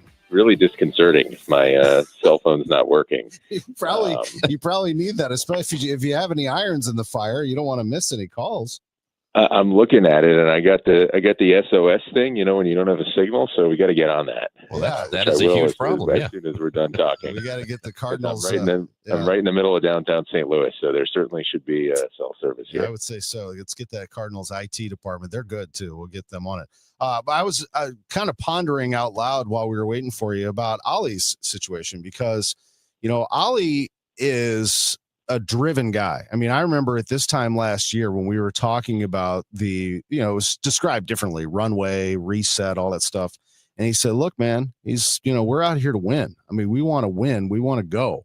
How is he taking all of this from that standpoint? He's a very competitive guy. I know you're not throwing the towel in on the season here by rebuilding this team.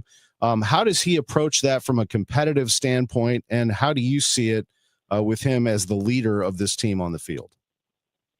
Yeah, well, first of all, I'm actually really glad you asked me this, because I think it bears repeating, and I think it's really important as we're going through all this. There will not be a day when we are not looking to win. That's just not how we're going to operate.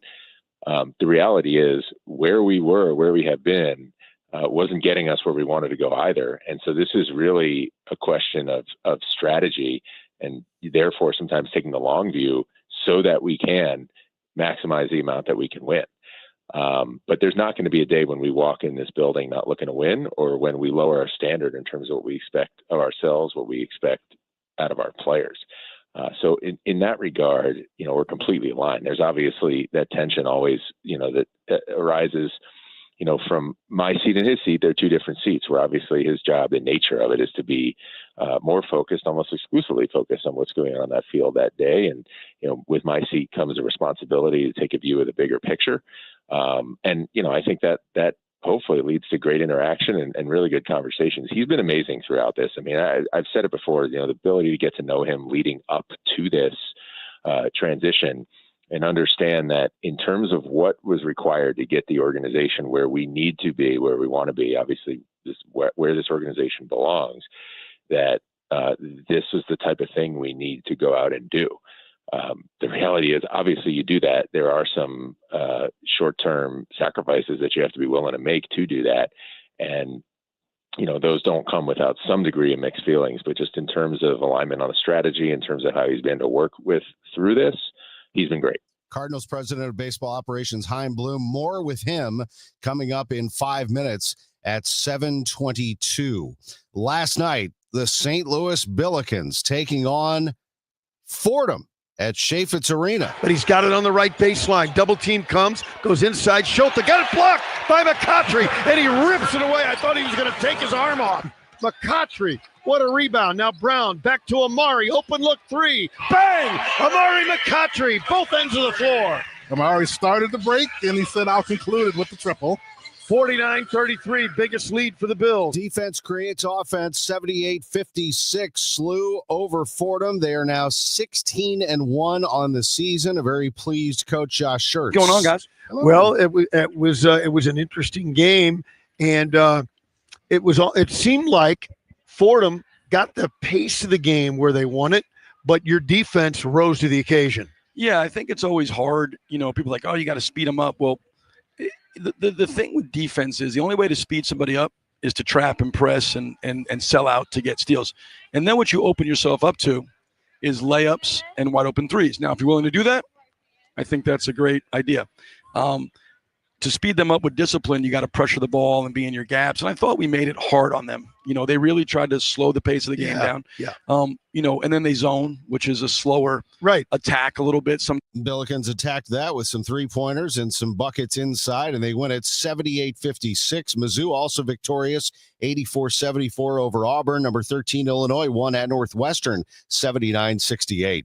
I'm Tom Ackerman on the voice of the Billikens and Cardinals, 104.1 FM, KMOX. Overhead Door Company of St. Louis is hiring residential garage door technicians and installers. Join the team trusted here since 1926. Apply today, get a call today. No experience necessary. We will train motivated applicants to repair and install garage doors. Mechanical, carpentry, and service industry experience is a plus. Hiring bonus up to $4,000. Benefits include health, dental, vision, and pension. Earn as you learn to service the best garage door customers in St. Louis. Apply today at overheaddoorstlouis.com. Hey guys, Glover here with my very, very good friend, Dr. Kathy Maupin at BioBalanceHealth.com. If you have reached that certain age and you're just not feeling very well and nothing's working the way it used to work, go see Dr. Kathy. She is not only a medical doctor, she is a patient of this bioidentical hormone replacement therapy. It absolutely works. It's a long-term solution. She is an artist when it comes to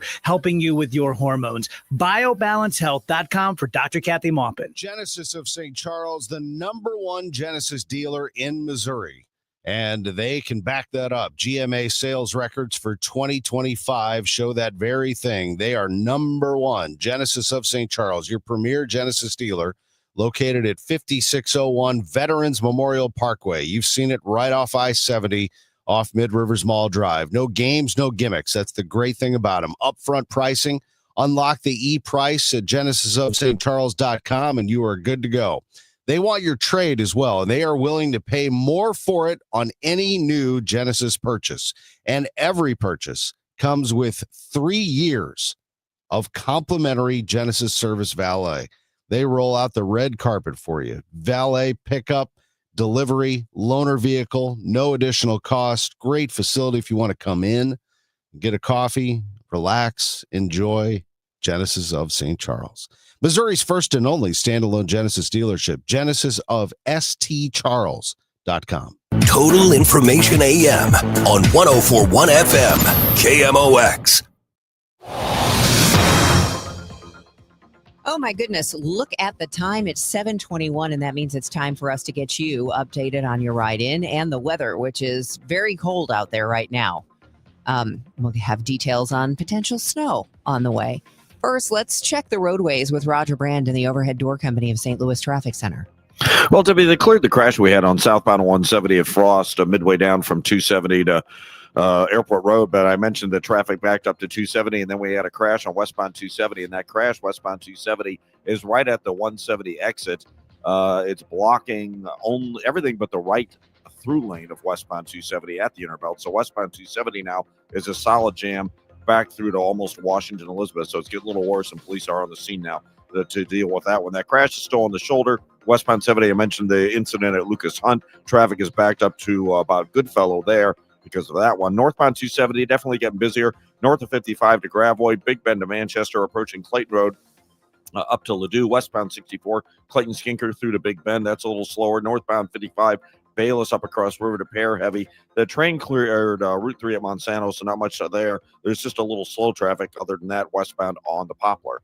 Next update at 7:30 from the Overhead Door Company of St. Louis Traffic Center. It's cold today, high 36, cloudy tonight with maybe a flurry late and perhaps a heavier snow shower, low 31, but temperatures will rise back up to 47 tomorrow. Right now, though, it's 20 degrees, feels like 10 downtown at the Arch. Before we go back to Chaim Bloom, let's hear from Nolan Arenado and his thoughts on the difference between last year and this year as the Cardinals finally traded the all-star third baseman to the Arizona Diamondbacks. Led to this being a little bit different than last year. Yeah, I think it was, obviously when I opted in St. Louis, I thought this would be a place where I would end my career. But it's baseball and things change very fast. And the seeing where we were headed as the years gone on the past few years, it was very evident that there's a step that they need to take in letting these young guys go and finding out who they are and who their identity is. And I think I'm just kind of in the way of that in a sense. And I kind of always felt like that last year in that way. But, I love my time there. I think, the conversations I had with Chaim also was very much, we want to let some of these young guys play, and not that I'm in the way, but, we need to see what we have. And, we already know what we have with you, but at the same time, we need to move on. And it was very respectful, and I was very understanding of it. And that was all there is to it. And like I said, things change fast in this game. And, you just move on. And I'm excited for the new opportunity. It feels like a fresh start. And just got to go out there and compete. That's Nolan Arenado on a Zoom with reporters, captured there by Derek Gould of the Post-Dispatch. Now to KMOX's conversation with Chaim Bloom, the Cardinals president of baseball operations on the Gas House Gang. I got asked this yesterday, and I think it's tough to answer in full just because obviously I've only been in this seat, been the front man for these things for just a little while. So it's hard for me to compare entirely now between what happened, to compare it with what happened in the past. What I can say is, talking to Nolan at the end of the season as we were approaching this transition, he was very clear-eyed. Not just on where we were and what we needed to do, because I think that's been the case. And obviously that was why he was open to the deal in the first place, even though it didn't come together in the past, but also where he was at, the type of season he had, the position that might lead to in terms of what it would take to complete a trade, and approached it to me with a very open-minded spirit, obviously while still safeguarding his interests. Is when you have a no trade clause, you have the right to wield it and use it, and you should, and you have to represent yourself and your family and what fits for you, but understanding that I have to do the same thing for the organization, and that that good communication and conversation and might be required for that. So he came at it with a spirit of good openness.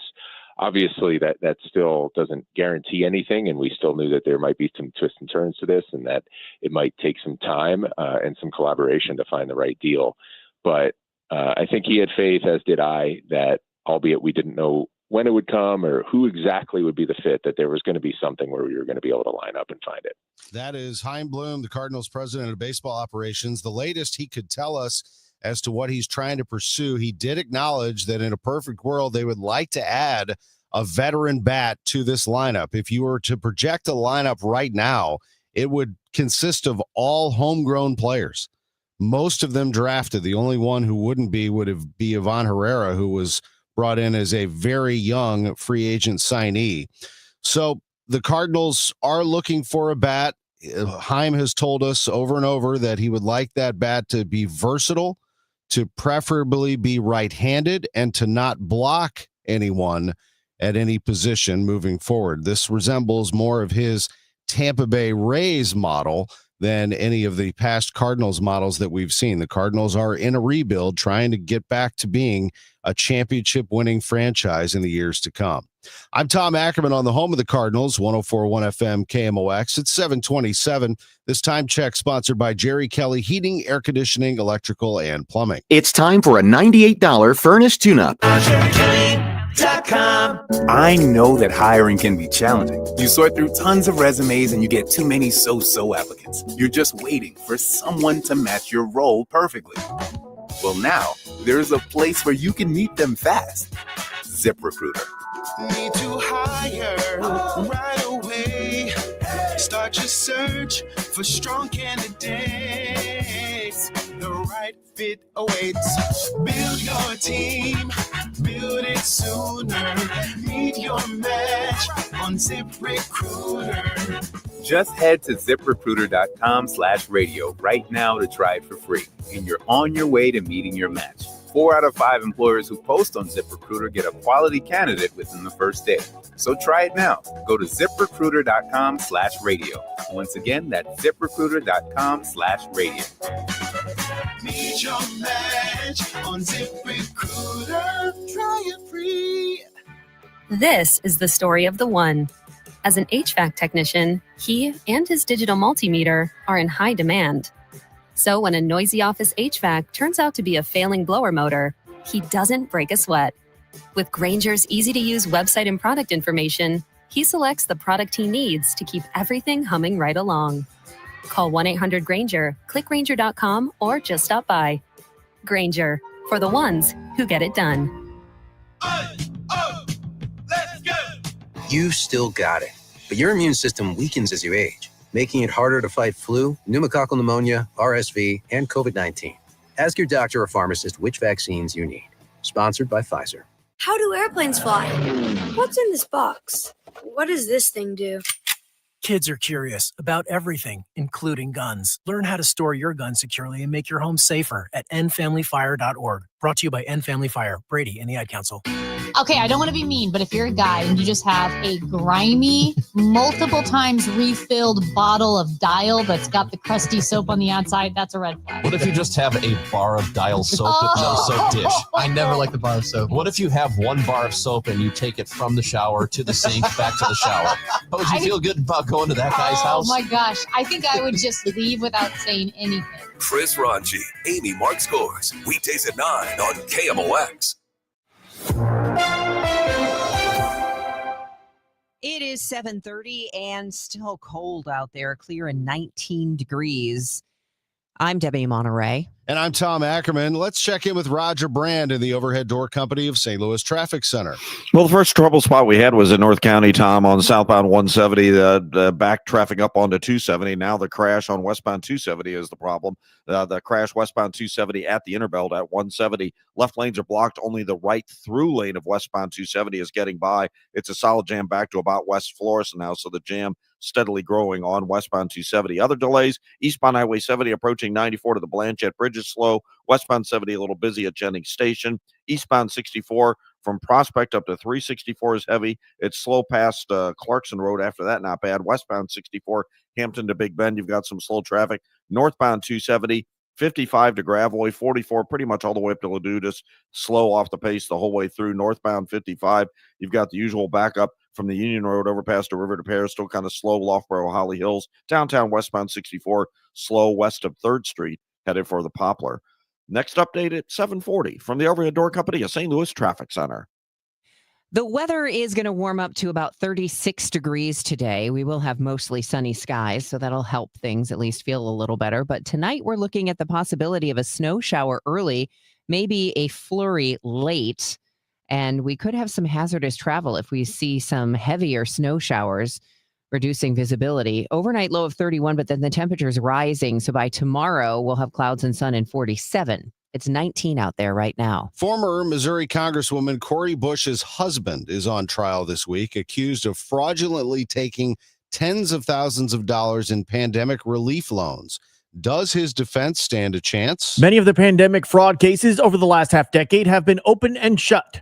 Courtney Merritt's attorney, Justin Gelfand, argues this case is purely political and explains why it's different from many of the other pandemic fraud cases. Courtney Merritt ran a real, legitimate moving company, real customers, real employees, real moves. Gelfand argues the loans were intended to go to businesses like Merritt's, which were hard hit during the pandemic shutdown. He says Bush is on their witness list, but would not commit to her testifying in her husband's defense. Sean Malone, KMOX News. Downtown and Downtown West saw a combined 1 murder in 2025. That is a sharp decrease from 11 the year prior. St. Louis City Chief of Police Robert Tracy says they understand downtown safety is paramount to the city's success. Bringing events to our city, that's one of the biggest things. It's an economic engine. We just had the U.S. Figure Skating Championships. It was an absolute success. Tracy credits not just the department's strategies, but Circuit Attorney Gabe Gore holding criminals accountable as part of the reason for the drop in murders downtown. Could South County Center Mall become a sports facility? The St. Louis County Council passed a resolution last month supporting a feasibility study through Explore St. Louis on turning the mall into a center for youth sports. Currently, the mall, built in the 1960s, has closed off the entire second level and consolidated all the stores to the first floor. Mall owner CBL is reportedly supportive of the study. According to the Business Journal, the board of Explore St. Louis is meeting soon to discuss potential funding for this study. It's not the first time this idea has been tried. Powerplex was in the works at St. Louis Mills Mall in Hazelwood, but the large-scale youth sports complex fell apart when the mall owner decided to focus instead on industrial and office space. The news is sponsored by Michael's Flooring Outlet, the flooring experts, michaelsflooringoutlet.com. This is KMOX. Your Money Minute is next. I built this business the old-fashioned way. Hard work and a whole lot of spreadsheets. Yeah, about that, I upgraded us to Odoo. Odoo puts everything we need, sales, inventory, accounting, on one connected platform. No more juggling systems, no more headaches. So it all works together? Exactly.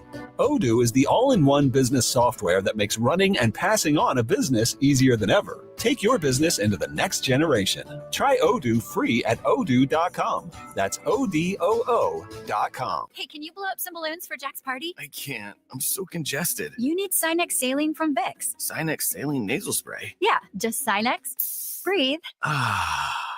Sinex Saline instantly clears everyday congestion associated with colds and year-round allergies with a gentle, ultra-fine mist that's no mess and easy to control. Daddy, we need more balloons. On it. Enjoy life's important moments without congestion. Try Sinex Saline from Vicks. Just Sinex. Breathe. Use as directed. It is 7:34. This is Total Information AM, and it's time for your money report, sponsored by Busey Bank. This is Bloomberg Money Minute. Live Golf is fighting to stay relevant. After spending close to $5 billion, the league is dealing with low attendance and lackluster TV viewership. Sources tell us forging a truce with the PGA Tour has become a top priority for this year. Liv's Saudi backers wants the league to continue in some form, especially after sinking so much money into it, but are said to be unwilling to keep funding the league indefinitely if it keeps up its rate of losses. Checking in on trading, tech stocks are leading the gains today after artificial intelligence bellwether Taiwan Semiconductor Manufacturing gave a strong financial outlook. TSMC expects revenue growth of close to 30% this year. And Delta's top executive says President Trump's push to cap credit card interest rates at 10% will hurt banks and lower-end consumers. CEO Ed Bastian says the move will freeze up tremendous amounts of credit lines that the banks will not be able to afford. Courtney Donahoe, Bloomberg Radio. This is the run my own business dream. This is the college is paid for dream. This is the retire early dream. This is Busey, where your dreams and possibilities become moments. Through trusted guidance and expertise, through lifelong relationships. Because we're here to help you achieve the life you've always envisioned. Busey Bank, building business, growing wealth since 1868. Member FDIC. Who would have thought a car crash would have led to charities, TV shows, and cheering with the best fans in the world? I'm thankful for every day. And so are my friends at Renner Garage Door. They've been turning garage doors from zero to hero since 1966. With help from trusted brands like Delden, Amar, and LiftMaster, honest family-style service you can count on. So giddy up and get your free repair or replacement quote today. Giddy up! RENNER, RENNER. Hey, this is Charlie Brennan, along with Dr. Colleen Bosler and Dr. Adam Voss at the Audiology Center. When was the last time you really enjoyed a conversation without straining to hear? Charlie, so many people think hearing aids just make things louder. But that's old technology. Today's hearing aids do so much more. Exactly. With the dual chip technology, our hearing aids actually separate the speech from the background noise. Which means at a noisy restaurant, you'll hear your friends and family, not the clinking dishes. And the best part, your brain doesn't have to work overtime trying to fill in the blanks. So that keeps your mind sharp, your conversations easy, and your relationships stronger. Because hearing well isn't just about sound, it's about staying connected. Thanks, Doctor. Call the Audiology Center today to schedule your annual hearing evaluation. Don't miss another moment. Call 636-441-7470 or visit theaudiologycenterstl.com. Get this, 42% of baby boomers don't even know how much money they have in their nest egg. If you're not sure where you stand in terms of getting ready for retirement, you should be listening to the All Financial Hour with Steve All. Let's sit down and talk about your questions, because I think that's the most important thing that it is out there. It's what questions do you have? Saturday mornings at 10 or Sunday evenings at 6, right here on KMOX. If you owe the IRS, you have a legal issue, and you need the Lance Drury Law Firm. We'll protect your rights. Log on at lancedrurylaw.com. I'm Dave Glover, and I see clearly now thanks to the doctors, Dr. Greg Birdie, Ranjan Malhotra, Robert Brusati, and Andy Royer. You can too. Just go to youridoc.com. Get ready for men's Billikens basketball Saturday afternoon as they face Richmond. Pregame 2:45, tip at 3 on your home for Billikens basketball. KMOX. In moderation. I'm Fred Bottomer with 60 Seconds to Better Health. What do the new dietary guidelines for Americans say about alcohol use? Dr. Mehmet Oz is the administrator of the Centers for Medicaid and Medicare Services. So alcohol is a social lubricant that brings people together. In the best case scenario, I don't think you should drink alcohol, but it does allow people an excuse to bond and socialize. And there's probably nothing healthier than having a good time with friends in a safe way. If you look at the blue zones, for example, around the world where people live the longest, alcohol is sometimes part of their diet. Again, small amounts taken very judiciously and usually in a celebratory fashion. So there is alcohol on these dietary guidelines, but the implication is don't have it for breakfast. Right, this should be something done in a small amount with hopefully some kind of an event that might have alcohol added. But the general move away from 2 glasses of men, 1 glass of women, there was never really good data to support that quantity of alcohol consumption. That data was probably primarily confused with broader data about social connectedness. With 60 Seconds to Better Health, I'm Fred Bottomer. Let's go to Roger Brand in the Overhead Door Company of St. Louis Traffic Center. Well, Tom, we still have our trouble in North County. This traffic report's a service of Overhead Door Company of St. Louis. We have this crash westbound 270 at 170. Only the right through lane of westbound 270 is open. The exit lanes to get on the inner belt are clear. It's the through lanes on 270, the left ones that are blocked. It's a solid jam back pretty close to West Flores on westbound 270 right now. Eastbound Highway 70, a little busy approaching Cave Springs, and then Zembel to the Blanchette Bridge is generally slow. If you're on eastbound 64 coming off 70, it's slow up to Lake St. Louis Boulevard. There's a slowdown through the Chesterfield Parkways briefly at the inner belt. Westbound 64 Science Center headed out through Bellevue slow. Southbound 270 south of 364 to Ladou's busy. North 270 is just kind of off the pace the whole way from 55 up to Ladue. Northbound 55, just the ramp getting onto North 270. But after that, of course, you're backed up from the Union Road overpass up across River to Pear. Downtown, westbound 64 from 3rd Street to the Poplars heavy. And southbound 158, we have a crash just north of Seibert before you get to Scott Air Force Base. Southbound 158 is a solid jam back at 64 right now as well. Overhead Door Company of St. Louis is hiring residential garage door technicians and installers. Apply today, get a call today. Hiring bonus up to $4,000. Benefits include health, dental, vision, and pension. Apply today at overheaddoorstlouis.com. Next update at 7:50 from the Overhead Door Company of St. Louis Traffic Center. 7:41 and time to check in with AccuWeather meteorologist Joe Lundberg. Just looking out the window at blue skies and bright sunshine, one could be, well, lulled into thinking that it's not so cold outside. One step outside, that reality is quickly snatched away from us. It is cold. Most places in the teens right now. Sunshine does prevail. There's a steady breeze out of the northwest at about 8 to 10 miles an hour. Adding to our current chill. We'll get to about 36 today. Clouds over this evening and a disturbance racing through the area early tonight will produce a little burst of snow. It's probably going to last an hour or two, and that's about it. And it should be done before midnight. But when that comes through, Watch out for reduced visibility and slippery travel. Could be a quick coating to an inch as it rolls on through. Our low 31, then temperature begin to rise by morning. Now tomorrow, breezy and not as cold with clouds and sun, a high of 47. As we get into the evening hours and early tomorrow night, a couple more snow showers. We could see the same thing happen again with some brief reduced visibility problems and maybe some slippery travel conditions. By the time we get to Saturday, it's just windy and much colder. Mid-20s for high with clouds and some sun. Real feels single digits and low teens. Sunshine and some clouds Sunday, we get to 33. Sunshine, breezy, even colder Monday, the high only 23. Could be our coldest day so far this winter. 17 at St. Peter's, 18 in Florissant, clear, sunny, 20 downtown at the Arch. From the Saliga Heating and Cooling Weather Desk, I'm AccuWeather meteorologist Joe Lundberg on 104.1 FM KMOX. Thank you, Joe. It's 7:43. Sports in 2 minutes. U.S. military forces in the Middle East are on high alert, and some personnel in the region are being moved out to avoid any potential attacks from Iran. CBS News senior national security correspondent Charlie D'Agata with details. Iran has threatened to retaliate again if attacked. The closest target is around 2,000 U.S. troops based in neighboring Iraq, actually, where Holly was just reporting from. But so far, no drawdown in troops there. If the U.S. were to attack Iran, there are stealth fighters in Qatar as well as heavy bombers. There are also 3 Navy destroyers in the region capable of launching cruise missiles. And of course, you remember the June bombing campaign was led by B-2 stealth bombers. Those were out of the U.S. President Trump says he has been assured the killings in Iran have stopped. There's been another shooting in Minneapolis involving ICE. This time a man was shot in the leg. That shooting prompted a new round of protests last night, and federal agents once again using controversial tactics against the demonstrators.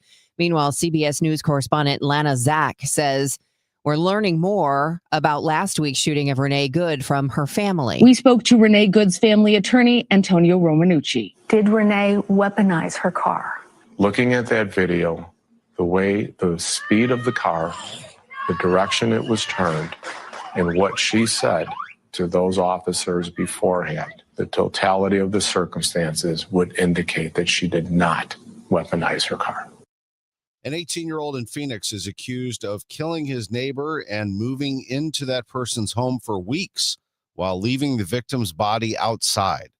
KPHO TV reporter Michaela Marshall with the story. It's incredibly tragic. Christmas decorations are hung on the front door, and the porch light is still on. But for weeks, the horror happening inside the South Phoenix home was hidden. Completely unbelievable. On his 18th birthday, police say Xavion Johnson broke into his neighbor's house, planning to steal money. That plan quickly turned violent. Lots of people are looking to get a new job this year, according to research by Robert Half. Sharon Edlinger is their Senior VP of Accounting and Finance. Robert Half conducted a survey of over 2,000 U.S. workers across 7 professional fields. And what we found, nearly 4 in 10 employed professionals plan to look for a new job in the first half of 2026. Edlinger says those most likely to look for a new job are tech and healthcare workers, Gen Z, and working parents. She says if you are looking, it's important to update your skills by learning to use AI tools effectively, take online courses, and take company training programs. Well, Billiken fans were thrilled last night with just about everything at Chaffetz Arena. A 78-56 win over Fordham. Nice crowd, people happy, lots of entertaining dunks and threes and defensive stops and steals. And the Billikens are 16-1, and they are 4-0 in the Atlantic 10. But there was one little thing they had to nitpick, and that is when the Billikens score 80 points, people get a free Shake Shack burger. Well, the Billikens scored 78, and they had a chance for 80. SLU had the ball with under 30 seconds to go, but Josh Schertz said no shot. We're going to just hold the ball and finish the game right here. Well, I got a few text messages about it. Schertz heard about it on the post-game show as well. You know, the Shake Shack situation, we had this with Grand Canyon. I'll take that one. I did tell them in the locker room, there's one person to blame for this, and that's Paul Otieno for turning down that dunk. That's ridiculous. I don't want to. Paul Otieno turned that dunk. I think that's, if you want to blame somebody, last game was me. This game's Otieno. Send all angry emails to Paul Otieno here at St. Louis, and we can we'll deal with it. Discounting the burgers. His second half was awesome. very good. Very good. Offensive rebounding, his activity in the zone, his physicality, his ability. You saw him on Reeves. You saw him on Whitmouth. You saw him on moving the ball. He's understanding action. He's understanding how to play inside of what we do, and it's a very different ask than what it was from Quinnipiac. It doesn't make it better than what it was at Quinnipiac. It's just different. And Quinnipiac, he was really a low block guy, and they were throwing it to him, and they played through him in the post, which, he was a really effective player that way. For us, we're asking him to do some different things, and he just figures it out. But the thing that he does for us is his defense and his physicality, man. Those are and his rebounding. He's all over the offensive glass, got us multiple opportunities there, and he's figuring out how to leverage the gravity of guys like Brady and guys like Ish. And you could see it last year, like how Kalu would leverage Gibson and Swope. Now he's leveraging those guys, and that's how the dunk situation occurred. Was they got so antsy to get up and get to a shooter coming off that action that he flipped it. He was wide open, and then at the end of the day, he makes a great pass to Ish. Ish has a wide open three. We take the dunk, of course, but he chose the three over two. two. And I would tell him in a game, obviously we would like to dunk that, but it's fine. Like, he's understanding our offense better, and the defensive piece. That guy's guarding DeJour Reeves, Christian Henry. He's guarding, he's guarding 1 through 5, just like Amari. And they have no problem with guarding all the way up, all the way down, and he did an unbelievable job for us. He got in foul trouble first half, but he was super impactful in the second half. That is Josh Schertz. High praise for Paul Otieno as the Billikens win it 78-56 over Fordham. SLU is 16-1, 4-0 in the A10, fourth team in program history to win 16 of its first 17 games. Also victorious yesterday, Mizzou. They won at home against Auburn, 84-74, and 13th-ranked Illinois won on the road at Northwestern, 79-68. I'm Tom Ackerman on the home of the Billikens, 104.1 FM, KMOX. Last month, my business cash flow got tight. Sales were slow, invoices were late, and payroll was coming fast. My business is everything, and people rely on me. I can't let them down. I applied online at lendseek.com and had business funding in 24 hours. Business moves fast. Don't wait until it's too late. Whether it's lines of credit, term loans, working capital funding, or revenue-based financing, LendSeek is open for business. Apply now at lendseek.com. The 29th annual Winter Warm-Up is coming back to Busch Stadium in Ballpark Village, January 17th and 18th. Admission passes and player autograph tickets are on sale now. Team up with Cardinals Care to support St. Louis area children by purchasing your tickets now. It's one of the best events of the year with family-friendly activities, including tours of the Cardinals Clubhouse and admission to the world-class Cardinals Hall of Fame and Museum. For more information, go to KMOX.com/events.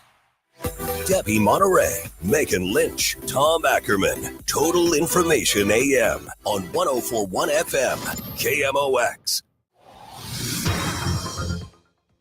It is 7:50, and you might need the sunglasses and a warm coat this morning. It's very sunny and cold, and hopefully nothing in your way. But here's Roger Brand in the Overhead Door Company of St. Louis Traffic Center. Well, they cleared the one trouble spot that was the crash that was in your way, Debbie, on westbound 270 at 170. But we still have a jam in North County that extends from, almost Old Halls Ferry all the way to New Florissant. So I'm trying to see if there's another problem there or not. We do have a crash coming into the city. They said it was between Union and Kings Highway. It looks like it's east of Goodfellow, eastbound 70. And that has a jam back almost to Florissant, back to Bermuda on eastbound 70. There's a minor crash reported westbound at Hanley, a little slowdown there as well. So still some issues. Eastbound 70, by the way, in St. Charles County, east of K through TR Hughes, Cave Springs all the way into Earth City is slow. Southbound 61 onto 64 at the Boulevard, busy. Slow through the Chesterfield Parkways and pockets from 270 through the Interbelt. Westbound 64 Hampton to McCausland's heavy. Slow to Hanley. Slow Clayton Warson to 270. South 270 Olive to Ladue. North 270 approaching Tesson Ferry to Gravois and 44 most of the way up to Ladue. Northbound 55 Bayless up across the river to Paris, 64 westbound, 70 split to the Poplars heavy. Next update is 7:58 from the Overhead Door Company of St. Louis Traffic Center. Weather forecast, it's going to be cold and breezy today, so the wind will be dropping that real feel temperature down, high 36 today. Cloudy with a snow shower early tonight, and Joe Lundberg says we could see some heavier snow, certainly a flurry late, but some heavier snow possibly during our evening commute. Hazardous travel, let's keep an eye on that. Low 31, temperatures will slowly rise late. Tomorrow's high 47 degrees. Saturday, blustery, much colder, high 26. Real feels in the single digits. It's pretty much where we are right now. 20 degrees in downtown St. Louis, feels like 13 at the Arch. The news continues at 7:52. St. Louis County Police are asking for help in locating an Afton area teen who walked away from home overnight. Officers say Samuel Treris may be freezing in the cold. The 16-year-old Treris is 5'5", 130-pound white male with dark brown hair and brown eyes. He was wearing a black hooded sweatshirt and black jeans. A Metro East congresswoman spoke Wednesday in front of U.S. Steel executives and others gathered in Washington, D.C. for a congressional Steel Caucus hearing. Democrat Nikki Budzinski praised union steel workers in Granite City for fighting to get a blast furnace back up and running, but they said they deserve to know more about plans for them past the year 2027. For over 125 years, the steelworkers of Granite City have been the backbone of American infrastructure. But for too long, these families have lived under a cloud of uncertainty, bouncing between idled blast furnaces and temporary restarts. No answer was given by executives about Granite City's factory, but they expressed a good outlook for the industry as a whole. The Trump administration has decided not to cut $2 billion for mental health and addiction services. A day after the administration told more than 2,000 addiction and mental health programs their federal funding was being cut, the funding has been restored. The administration hasn't said why. Gretchen Burns Bergman founded A New Path, a California nonprofit that helps people with drug addictions. If the Trump administration is concerned about the fentanyl crisis and overdose deaths, as they say they are, why on earth would they gut the very funding that keeps these programs alive? Michael Wallace, CBS News. Nearly $6 million in federal funding to prevent deaths from suicide and opioid overdoses will keep flowing to Illinois after the quick reversal from the Trump administration. Democratic Congresswoman Rosa DeLauro announced HHS reinstated $2 billion in Substance Abuse and Mental Health Service Administration grants that Secretary RFK had canceled just the day before. The Pritzker administration says the cuts would have affected hundreds of people and providers here, including groups that work to prevent opioid overdose deaths in high-need Illinois counties and youth suicides. Nancy Hardy, News Radio 105.9 WBBM. Persecution of Christians is increasing worldwide, according to a new report. The group Open Doors US is out with its World Watch List for 2026, naming the top 50 countries where Christians face very high or extreme persecution.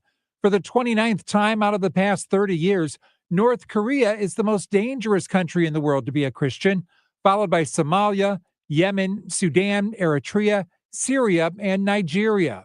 Open Doors found Nigeria to be the deadliest country for Christians, accounting for 70% of all Christian persecution deaths last year. The report found 388 million Christians worldwide experienced high levels of persecution in 2025. That's up 8 million from the year before.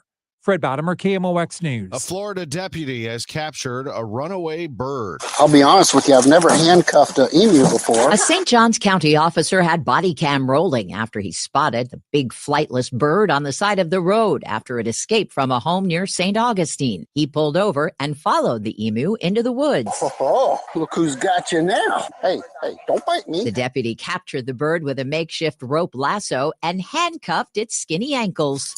Secured. Look at that. I have a full set of cuffs on this emu. Yeah, say hello.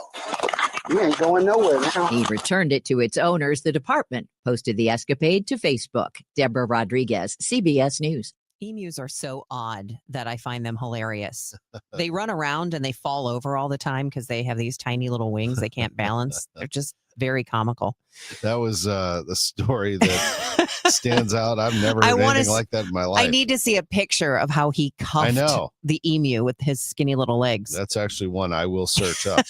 7:56. Hey guys, Glover here for my friends at Cantor Injury Law. So as you know, I'm a lawyer, haven't practiced in a long time, but I did plaintiff's work and defense work, so I have a pretty good understanding of it. I have a pretty good idea of who's who in the firmament of plaintiffs' attorneys. And for my money, Mark Cantor is the guy. He's a great attorney. He is a great practitioner. He's put together a great team. He was born and raised here. He lives here. He works here. He wins here. Call 314-628-ALL-9s or CantorInjuryLaw.com. The choice of a lawyer is an important decision and should not be based on advertising. Attention business owners with a net income over $500,000. You need to work with a tax strategist that understands your entrepreneurial mindset. Download the most recent white paper written by E3 Consultants Group titled The Power of a Professional Tax Strategy Team. Go to e3wealth.com/radio to obtain a copy. It's time to learn about wealth and tax strategies that protect your personal and business economy. E3 is ready to help you think differently about your finances. Educate, empower, enlighten. That's the E3 difference. At Uline, they know firsthand the road to success is an uphill climb. Uline started in the family basement, and through hard work is now North America's most trusted shipping and industrial supplier. They get what it means to have the support of reliable, hardworking partners. So they keep 41,000 items ready to ship. Whether your company is still in a basement office or expanding cross-country, Uline will be there on your road to success. Visit uline.com. Shopping with your parents can be embarrassing. Why would they sell jeans with holes in them? I'm going to speak to the manager. Mom! That hoodie is giving. You should get it. YOLO. Thanks to the Chase mobile app, your kid can shop independently while you keep an eye on their spending. So you can go from, we can be twinsies, to, how was shopping? Saw you stayed on budget. Thanks, Mom. Freedom for kids, control for parents. That's family banking from Chase. Account subject to approval. Chase mobile app is available for select mobile devices. Message and data rates may apply. JP Morgan Chase Bank N.A. member FDIC. The St. Louis Symphony Orchestra brings the sweet nostalgia and soul-shattering passion of Tchaikovsky's Fourth Symphony to life this January. This energetic program also features performer Wu Wei playing a stunning concerto on the sheng, a mouth organ and one of the oldest known Chinese instruments. Don't miss this unique program. January 24th and 25th at Powell Hall at the Jack C. Taylor Music Center. Tickets at slso.org. Here's Roger Brand in the Overhead Door Company of St. Louis Traffic Center.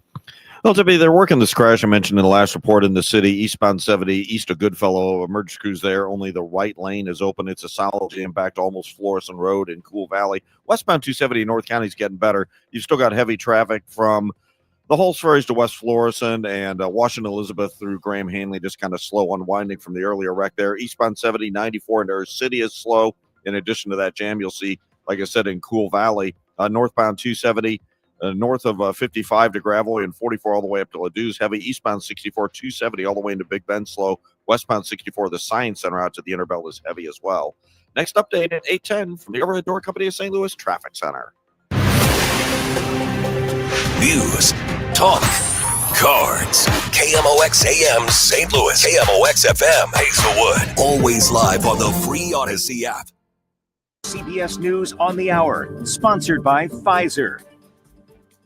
I'm Deborah Rodriguez. President Trump has just threatened to invoke the Insurrection Act, which would allow him to deploy troops to Minneapolis to end anti-ICE protests. It comes a day after a Venezuelan migrant was shot in the leg by an ICE agent during a traffic stop. Homeland Security says the officer fired after the man came at him with a shovel. CBS's Lana Zack. Governor Tim Walz had urged Minnesotans to protest peacefully and to document what he called ICE agents' atrocities. They're pulling over people indiscriminately, including U.S. citizens. They're breaking windows, dragging pregnant women down the street. This long ago stopped being a matter of immigration enforcement. This is the second person shot by ICE agents in a week. The first, Renee Good, died. 6 federal prosecutors quit after sources tell us they were being pressured to treat Good's killing as an assault on the officer. The UN Security Council has scheduled an emergency meeting to discuss the deadly protests in Iran.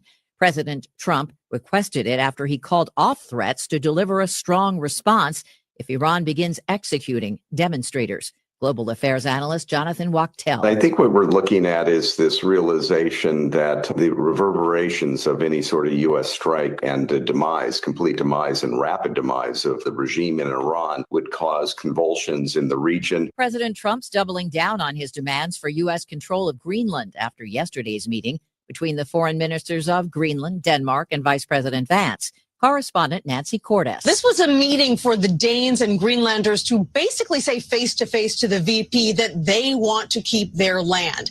They want to work with the president, they say, but they're not going to give up territory.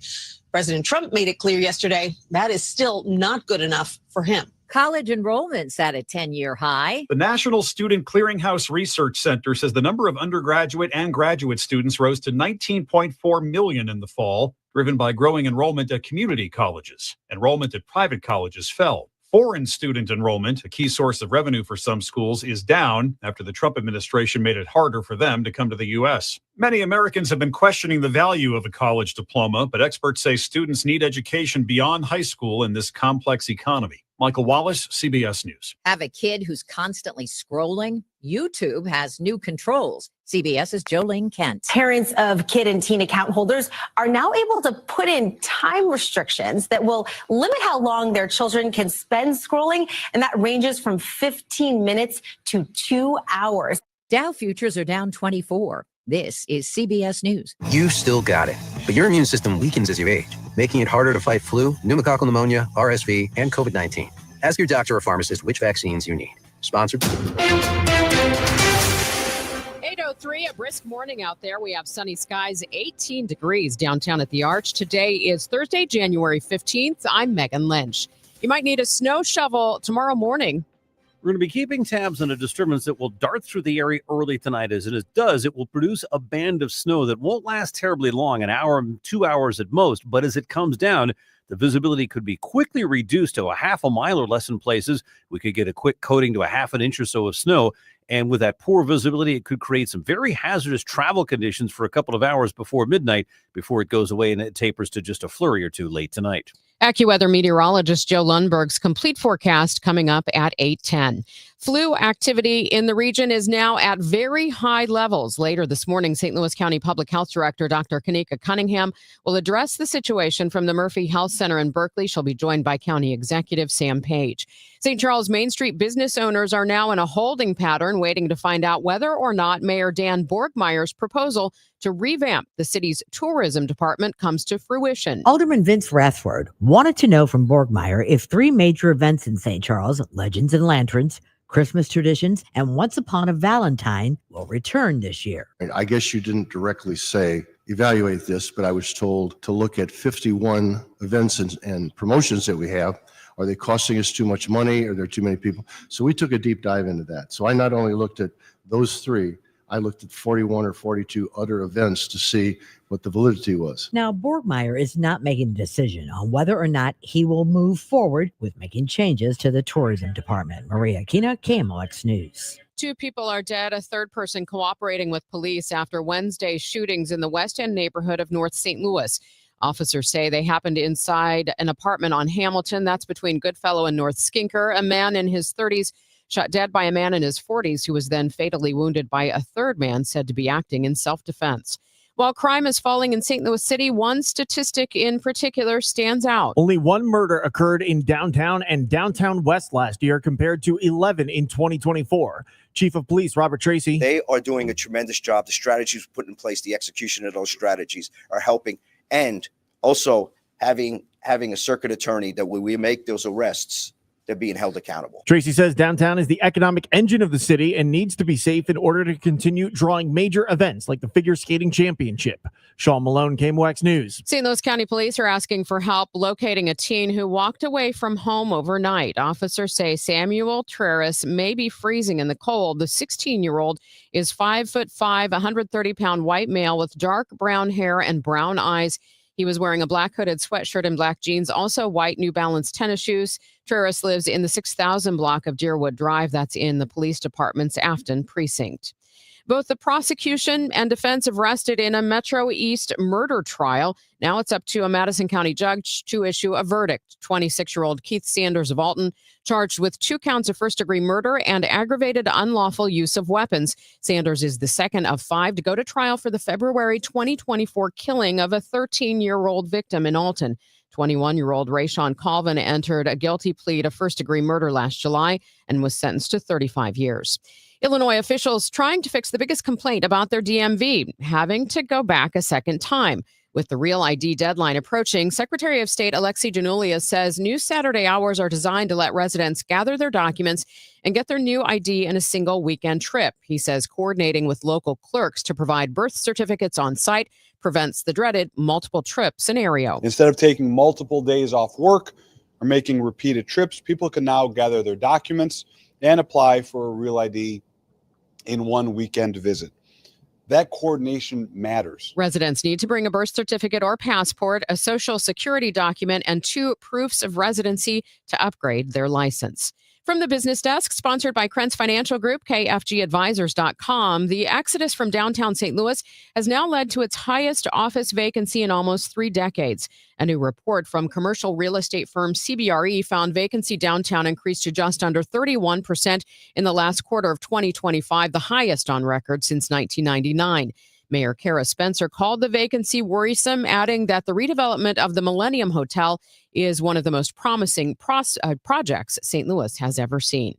It's 8:08. We'll check traffic and weather in 2 minutes. Let me tell you one of the reasons I think we became the largest injury firm in the world, and it's not even close. I'm John Morgan of Morgan & Morgan. My wife and I had a plan early on.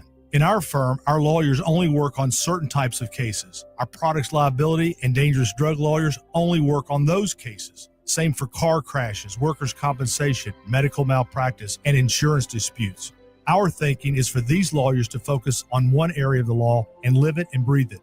Power comes from knowledge. Many lawyers do everything, jack of all trades. Not us. And we don't charge an hourly rate. You only pay us if we win. If you want to hire us, it's easy. Dial Pound Law on your cell phone, pound 529, or visit forthepeople.com on your phone or computer from the comfort of your own home. Let us get to work for you. Morgan & Morgan, forthepeople.com. Injured? Dial Pound Law or visit forthepeople.com for an office near you. Staples presents That Was Easy. This year, it was important for my business to start strong. Starting weak is not recommended. But first, I needed a lot of stuff for the office. Sounds like a shopping spree. I just went to Staples. They have great prices on everything like ink, toner, printers, paper, and chairs. And now you can get up to 30% off select HP printers. Up to 30% off HP printers. Am I on a hidden camera show? No. Well then, let's go Staples. That was easy. Shop Staples in-store, online, or on the app. Ends 131. Select models only. Hey, I'm Mike Slater. My dad passed away at the age of 63. It's out of nowhere. Had a stroke. Super hard, obviously, for the whole family, but my dad had life insurance. This is why I have life insurance for my family, for my wife and 4 kids. And the best place to get life insurance is ethos.com because you can do it in 10 minutes. And there's no medical exam and no blood test, just a few health questions. Get life insurance in 10 minutes so your family is protected. Ethos, ETHOS, ethos.com/Mike. This hour of Total Information AM is sponsored by Gamma Tree Experts. Your morning news and information. Total Information AM. 8:10. Let's see how things are running on the roads with Roger Brand in the Overhead Door Company of St. Louis Traffic Center. Well, we still have tough traffic on eastbound 70, Megan, because they're still working this crash eastbound 70 in the city. The injury crash. You're heading in from St. Charles County. First of all, you still have slow traffic east of 94 into Earth City, but then a jam from Florissant Road in Cool Valley all the way up to this crash. Again, it's east of Goodfellow. Only the right lane is getting by on eastbound 70 there. Westbound 270 North County is just a little busy passing Lindbergh right now, so it's pretty well cleared out for you at that point. Eastbound 64 still a little slow at Lake St. Louis Boulevard, and then there's heavy traffic east of Ballas all the way in through the Interbelt. The Interbelt's just kind of slow. Olive down toward Ladue. Westbound 64 Hampton to Hanley's heavy. North 270, it looks like we got a problem. They were clearing to the shoulder at Gravois, a stall or a crash, backed up north of 55 to that point, and then it's slow, Big Bend, all the way to Ladue. 44 eastbound through Laclede Station's a little heavy. Northbound 55, just a slowdown. Bayless up to River to Pear and past Gravois, and westbound 64 slow 3rd Street across the Poplar. Next update at 8:20 from the Overhead Door Company of St. Louis Traffic Center. Mostly sunny but cold today, high 36. Becoming cloudy this evening. A snow shower early tonight, maybe a flurry late. Any heavier snow shower can quickly reduce the visibility and cause some slippery travel.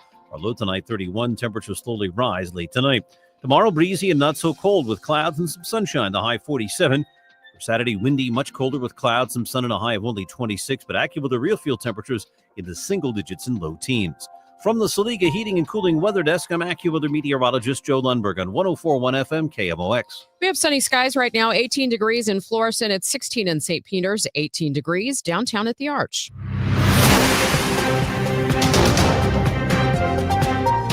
This is Total Information AM on KMOX. I'm Megan Lynch. A felony trial for the husband of former Missouri Congresswoman Cori Bush underway this week in federal court in Washington, D.C. Courtney Merritts III charged with 2 counts of mail fraud. He's accused of filing fraudulent applications for thousands of dollars in COVID relief funds. KMOX's Sean Malone spoke with Merritt's attorney, Justin Gelfand of Margulis, Gelfand, DeRusso, and Lamson. We're very happy with how the trial is going so far. As you mentioned, we're at the beginning stages of this trial. We had opening statements and the government's first witness yesterday. We continue, as we've made very clear in our pretrial filings, we continue to believe that the only reason Courtney Merritts is on trial is because he is married to former Congresswoman Cori Bush. But we're putting up an aggressive fight, and we're hopeful and optimistic that the jury will see right through this for what it is and find him not guilty. I know you previously, when discussing this case, sometime in 2025, told the Post-Dispatch that you're looking forward to litigating this in court because so far we've only heard the government's version of the story. What exactly is your and Courtney's version of this story? What happened here? Well, what I would say to you is stay tuned. We're in the middle of trial, and we are bringing out important facts that the FBI and the U.S. Attorney's Office here in Washington, D.C. never actually bothered investigating. And that's coming out in the courtroom, some of which hasn't come out yet in the courtroom. But ultimately, our client has always maintained his absolute innocence to what he's charged with. And we're bringing out the facts, not only through possibly our own witnesses, but also through the government's witnesses on cross-examination. Your motion to delay was denied. Can you elaborate on why you wanted this motion and how its denial impacts your ability to defend your client? Well, to be clear, we filed a motion to continue because there were 2 additional motions that we filed that at the time had not actually been ruled on by the court. So we weren't particularly concerned about going to trial this week. Candidly, we were 100% prepared for trial this week. We wanted to make sure that the judge had sufficient time and the parties had sufficient time to rule on those motions properly. Once the court ruled on those motions, we actually acknowledged on the record that that motion to continue was what's called moot. In other words, it no longer really applies. Okay. And so it's more like logistical then. Well, it was logistical and substantive. It was, we felt very strongly about the motions that we filed. We wanted them to be given appropriate consideration by the court. And once the court ruled on them, there was no other reason that we were seeking a continuance. And we're fully prepared for trial. We're ready for trial. We're here in Washington, D.C., and we're trying this case. Do you know if Congresswoman Bush is going to be called to testify by either side? I can tell you that Congresswoman Bush is on our witness list. And as with any case in a federal criminal defense context, we will decide after the government rests who we call as witnesses, if anyone, based on our view of where the case is at that point. We've seen with a lot of these. She is on our witness. And I'm sorry, she is on our witness list. We have seen in a lot of these pandemic fraud cases that a lot of them are pretty open and shut. What has you confident that you can successfully defend Courtney Merritts in this case? Virtually every other pandemic fraud case I have seen involved allegations where you're dealing with a business that for all intents and purposes is not a real business. You're dealing with just allegations of pure theft. That is not what happened here. Courtney Merritt ran a real, legitimate moving company, real customers, real employees, real moves, and applied for pandemic loans that were, as we argued to the jury yesterday, an opening statement. These are loans that were intended precisely for small businesses like moving companies that were hit particularly hard during the COVID pandemic. As you may recall, as your listeners may recall, this was a time when the mayor of St. Louis, the county executive of St. Louis County, Governor Parson, they all implemented stay-at-home orders. Moving companies could not operate. People didn't want strangers in their homes. People didn't want to sit next to each other in trucks. This was before we fully understood exactly what COVID was and what COVID wasn't. And this prosecution is particularly unusual because the numbers involved are so low. The government brought 2 counts against Courtney Merritt. The first count involves a loan that was applied for and never paid. $0.00 left the SBA in connection with that loan. The second loan was a PPP loan for just over $20,000. This is not your typical federal fraud case. We're here because of who Courtney Merritt is married to. Anything else about this I didn't ask you about that you think would be good for people to know? We would ask, as with any case, that, everyone keep an open mind. We in this country, we can't decide whether, we have no control over whether anybody is charged with a federal crime. That's particularly true in Washington, D.C. these days. But we have juries. We're confident in the system. And, that's why we have trials. And so I think that kind of sums it up. Do you know how long this trial is supposed to take? The parties estimated approximately 1 week. I can't really predict past that point. That's Sean Malone and attorney Justin Gelfand, attorney for Courtney Merritt's the third husband of former Congresswoman Cori Bush. And Bush, of course, announcing last fall that she is running to try and get her old seat back in Congress. It's now 8:19. Still ahead on Total Information AM this hour. We're going to get a perspective on crime stats from a judge and a prosecutor. Maria Kino will bring us that. Plus, we'll talk with CBS News military analyst, retired Army Colonel Jeff McCausland about the latest situation and tensions between Iran and the United States. Let's head back to the Overhead Door Company of St. Louis Traffic Center. Roger Brand, how are things looking right now? Well, there's still no change on eastbound 70 in the city, Megan. This traffic reports the service of S&L Coins. We still have this crash eastbound 70 east of Goodfellow with only the right lane getting by, and traffic's jammed on eastbound 70 back into Cool Valley between Hanley Road and Florissant Road. Eastbound 70 is pretty well thinned out other than that. If you're on northbound 270, still busy. Tesson Ferry through Gravois, north of 44 all the way up to Ladue, slow. Eastbound 64 east of Ballas is still off the pace all the way to Big Bend. Westbound 64 Hampton out to Big Bend is congested. It's slow from Lindbergh most of the way to Ballas. 44 still a little slow at Cleat Station. North 55, Bayless up to Weber Road's a little heavy. Downtown, we've cleared out westbound across the Pompey Street Bridge, so things look good for you there. Next update at 8:30 from the Overhead Door Company of St. Louis Traffic Center. And checking that forecast for today, it looks like it's going to be sunny and cold with a high of 36. Right now we have sunny skies, 18 degrees downtown at the Arch. S&L Coin. We buy gold and silver coins, silver and gold jewelry. Also buying gold filled and silver plates. Before you sell, call S&L 314-544-3600. 314-544-3600. S&L Coin. I do appreciate all the referrals that we receive daily. It is phenomenal. I've said it. I can't say it enough how much I do appreciate the referrals. With that being said, if you do refer me, you're in great hands. I will not sell homeowners that work hard for their money, just like myself, crap that they do not need. But if you want good quality, man, you can't even say cheap anymore. I don't think I can even say cheap by the, you can't even go by price. Okay, that's another commercial. Call me, Bart Inman, one easy number, Missouri and Illinois, 314-293-1000. 2600. Remember, it's the only number, Missouri and Illinois. 314-293-2600 or bartinman.com. Now that's Bart with a B, Inman with an I.com. What is it that makes the all-new Hyundai Palisade Hybrid an incredible SUV? Is it the spacious interior that's comfy for the whole crew? Or the capability to go off-road? Maybe it's up to 600 plus miles of range. What if it's all of that and more? What is it then? The all-new Hyundai Palisade Hybrid. So much more than just another SUV.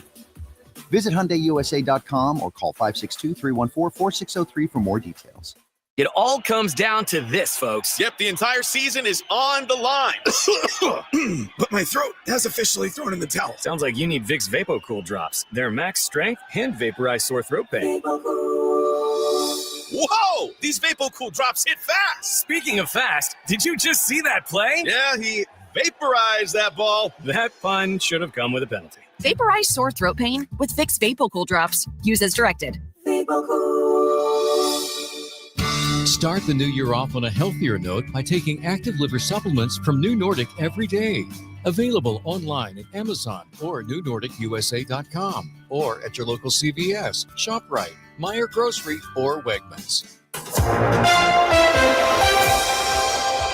You're back with Total Information AM on KMOX. I'm Megan Lynch. You've likely heard this week's reports that crime is down in the St. Louis area. Our Maria Kina has a follow-up this morning with the presiding judge for St. Louis County, Bruce Hilton, and County Prosecutor Melissa Price-Smith. KMOX has reported this week on how St. Louis County impaneled a second grand jury to process more cases. And that in itself might be an indication as to why some differ on their opinion of crime being down. One of those people is Judge Bruce Hilton. I'm not buying it. You're not? No. Talk to me about that. I mean, just because of what I see. Now, granted, I'm focused, but and I would love to see the backup of the statistics of how they say that. In a perfect world, we wouldn't need a second grand jury if violent crime was down. That's what we need to fix, and the judiciary can't fix it. Prosecutor's office can't fix it. The public defenders, the community has to fix it. And I know there's great leaders in the community that are trying to, but there's no sanctity of life, and that's what's so sad. I mean, I see young people coming into my courtroom that they don't think they're going to live past 18, so they all have firearms and they all defend themselves because somebody got in an argument by shooting someone. That's what we're seeing. That's what I'm seeing. And I don't know how to change that. That's the $1 million question. I mean, we have community groups, but still nobody can find the way. How do we change it? Well, one of the things when I took over the office, one of the goals is to hold violent offenders accountable. And one of the things we did was create a violent crime unit. So those cases are reviewed in real time as soon as an officer applies on those charges. We also changed our gun policy to have a lot stricter gun policy. We're no longer offering straight probation with no conviction on any crime committed with a gun. Because as the judge said, you see very young people who have no respect for life and carrying guns around on a regular basis. But in addition to that, I think one of the other answers is being out in the community. And we are trying since day one to be in the community constantly in every zip code. And I think the most important zip codes, though, are the zip codes that don't trust us, that don't know us. They don't trust the police. They don't trust us. But I believe when we go to certain areas, we were at a meeting recently and someone raised their hand and said, I don't trust you and I don't trust the police. And honestly, that's when the conversation got real and good and authentic. And I think it's those conversations that we have in those communities helps us to have conversations, see what they need from us. It also helps us to reach more victims. I am constantly saying disclosure leads to healing, disclose, your voice matters. But I've also learned since I've been in this role, there are victims out there who are repeat victims and they have no one to disclose to. So the more we're in the community, I think we can help young people make better decisions. We can develop trust with these communities and show these victims that their voice is safe and make a difference. But I think we cannot be out in the community enough, and we are trying to do it as much as possible. I've got to ask the question you mentioned about guns. In Missouri, it is very difficult because there are very few regulations on guns in the state of Missouri. How much more difficult does that make your job? Oh, 100%. Guns are everywhere. We could walk out on the sidewalk right now and someone could be walking by with a gun and you could call the police. There's absolutely zero they could do. And that is why that when I took over, we now have a stronger gun policy because we can charge if that individual on the street points that gun at you. Even if they don't pull the trigger, we can charge if they shoot into a house or a dwelling or commit any crime with a gun. But because it seems to me that everybody has a gun, because of that, we are taking a stronger stance on gun crimes. We truly believe that it's those offenders who carry guns become our trigger pullers. And I think if we do not take a stronger stance on guns, saying no more probation even for first-time offenders, there has to be some sort of jail time or shock time. I feel if we don't do that, then we have no right to sit around later and say, why are there so many homicides? Why are there so many violent crimes? We have to address our trigger pullers sooner in the process. And so they understand that we are taking these cases seriously and that we are not going to tolerate crimes committed with guns. That is Maria Kina with presiding judge for St. Louis County Bruce Hilton and County Prosecutor Melissa Price-Smith. It's now 8:27. This time check sponsored by Jerry Kelly Heating, Air Conditioning, Electrical, and Plumbing. It's time for a $98 furnace tune-up. Hi, Margaret with Eamon Gantner and Capriano. We all procrastinate. We put things off, confident we'll have time later. Well, one who procrastinates in choosing will inevitably have their choices made for them by circumstance. Could be an illness or even a death. And it happened to me. I was widowed at 41. It could happen to you. If you procrastinate and fail to plan for your future, for your children, circumstances and the courts will make your plans for you without your input. Eamon Gantner and Capriano help thousands of families plan for their future now. We can be your personal attorney too, guiding you with a will, trust, powers of attorney, Medicaid, and VA. You may delay, but time does not. Eamon Gantner and Capriano, yourestateMatters.com. The choice of an attorney is an important decision and shouldn't be based solely on advertising. I'm Piera Palazzolo, VP of Digital Marketing for the American Management Association, a company focused on the management training skills needed to enhance the careers of business professionals. We did our research when it came to the best companies for website development and chose AmericanEagle.com. And we couldn't be happier. AmericanEagle.com worked closely with us to understand the front and back end requirements needed to launch an e-commerce website that could handle the complexities of running thousands of seminars nationwide. Our robust new website and improved SEO saw immediate increases in site traffic and web revenue. If you're in need of managerial effectiveness and success, visit our website at amanet.org. If you're in need of a website that provides an unparalleled consumer experience, I highly recommend AmericanEagle.com. Transform your business today. Dial 877-WEB-NOW1 for a free digital consultation with AmericanEagle.com. They're back and bringing all the hits. This is Rascal Flatts. Rascal Flatts, live at Enterprise Center, January 17th. Sing along to all of their best songs. One night, one stage. All the songs you love.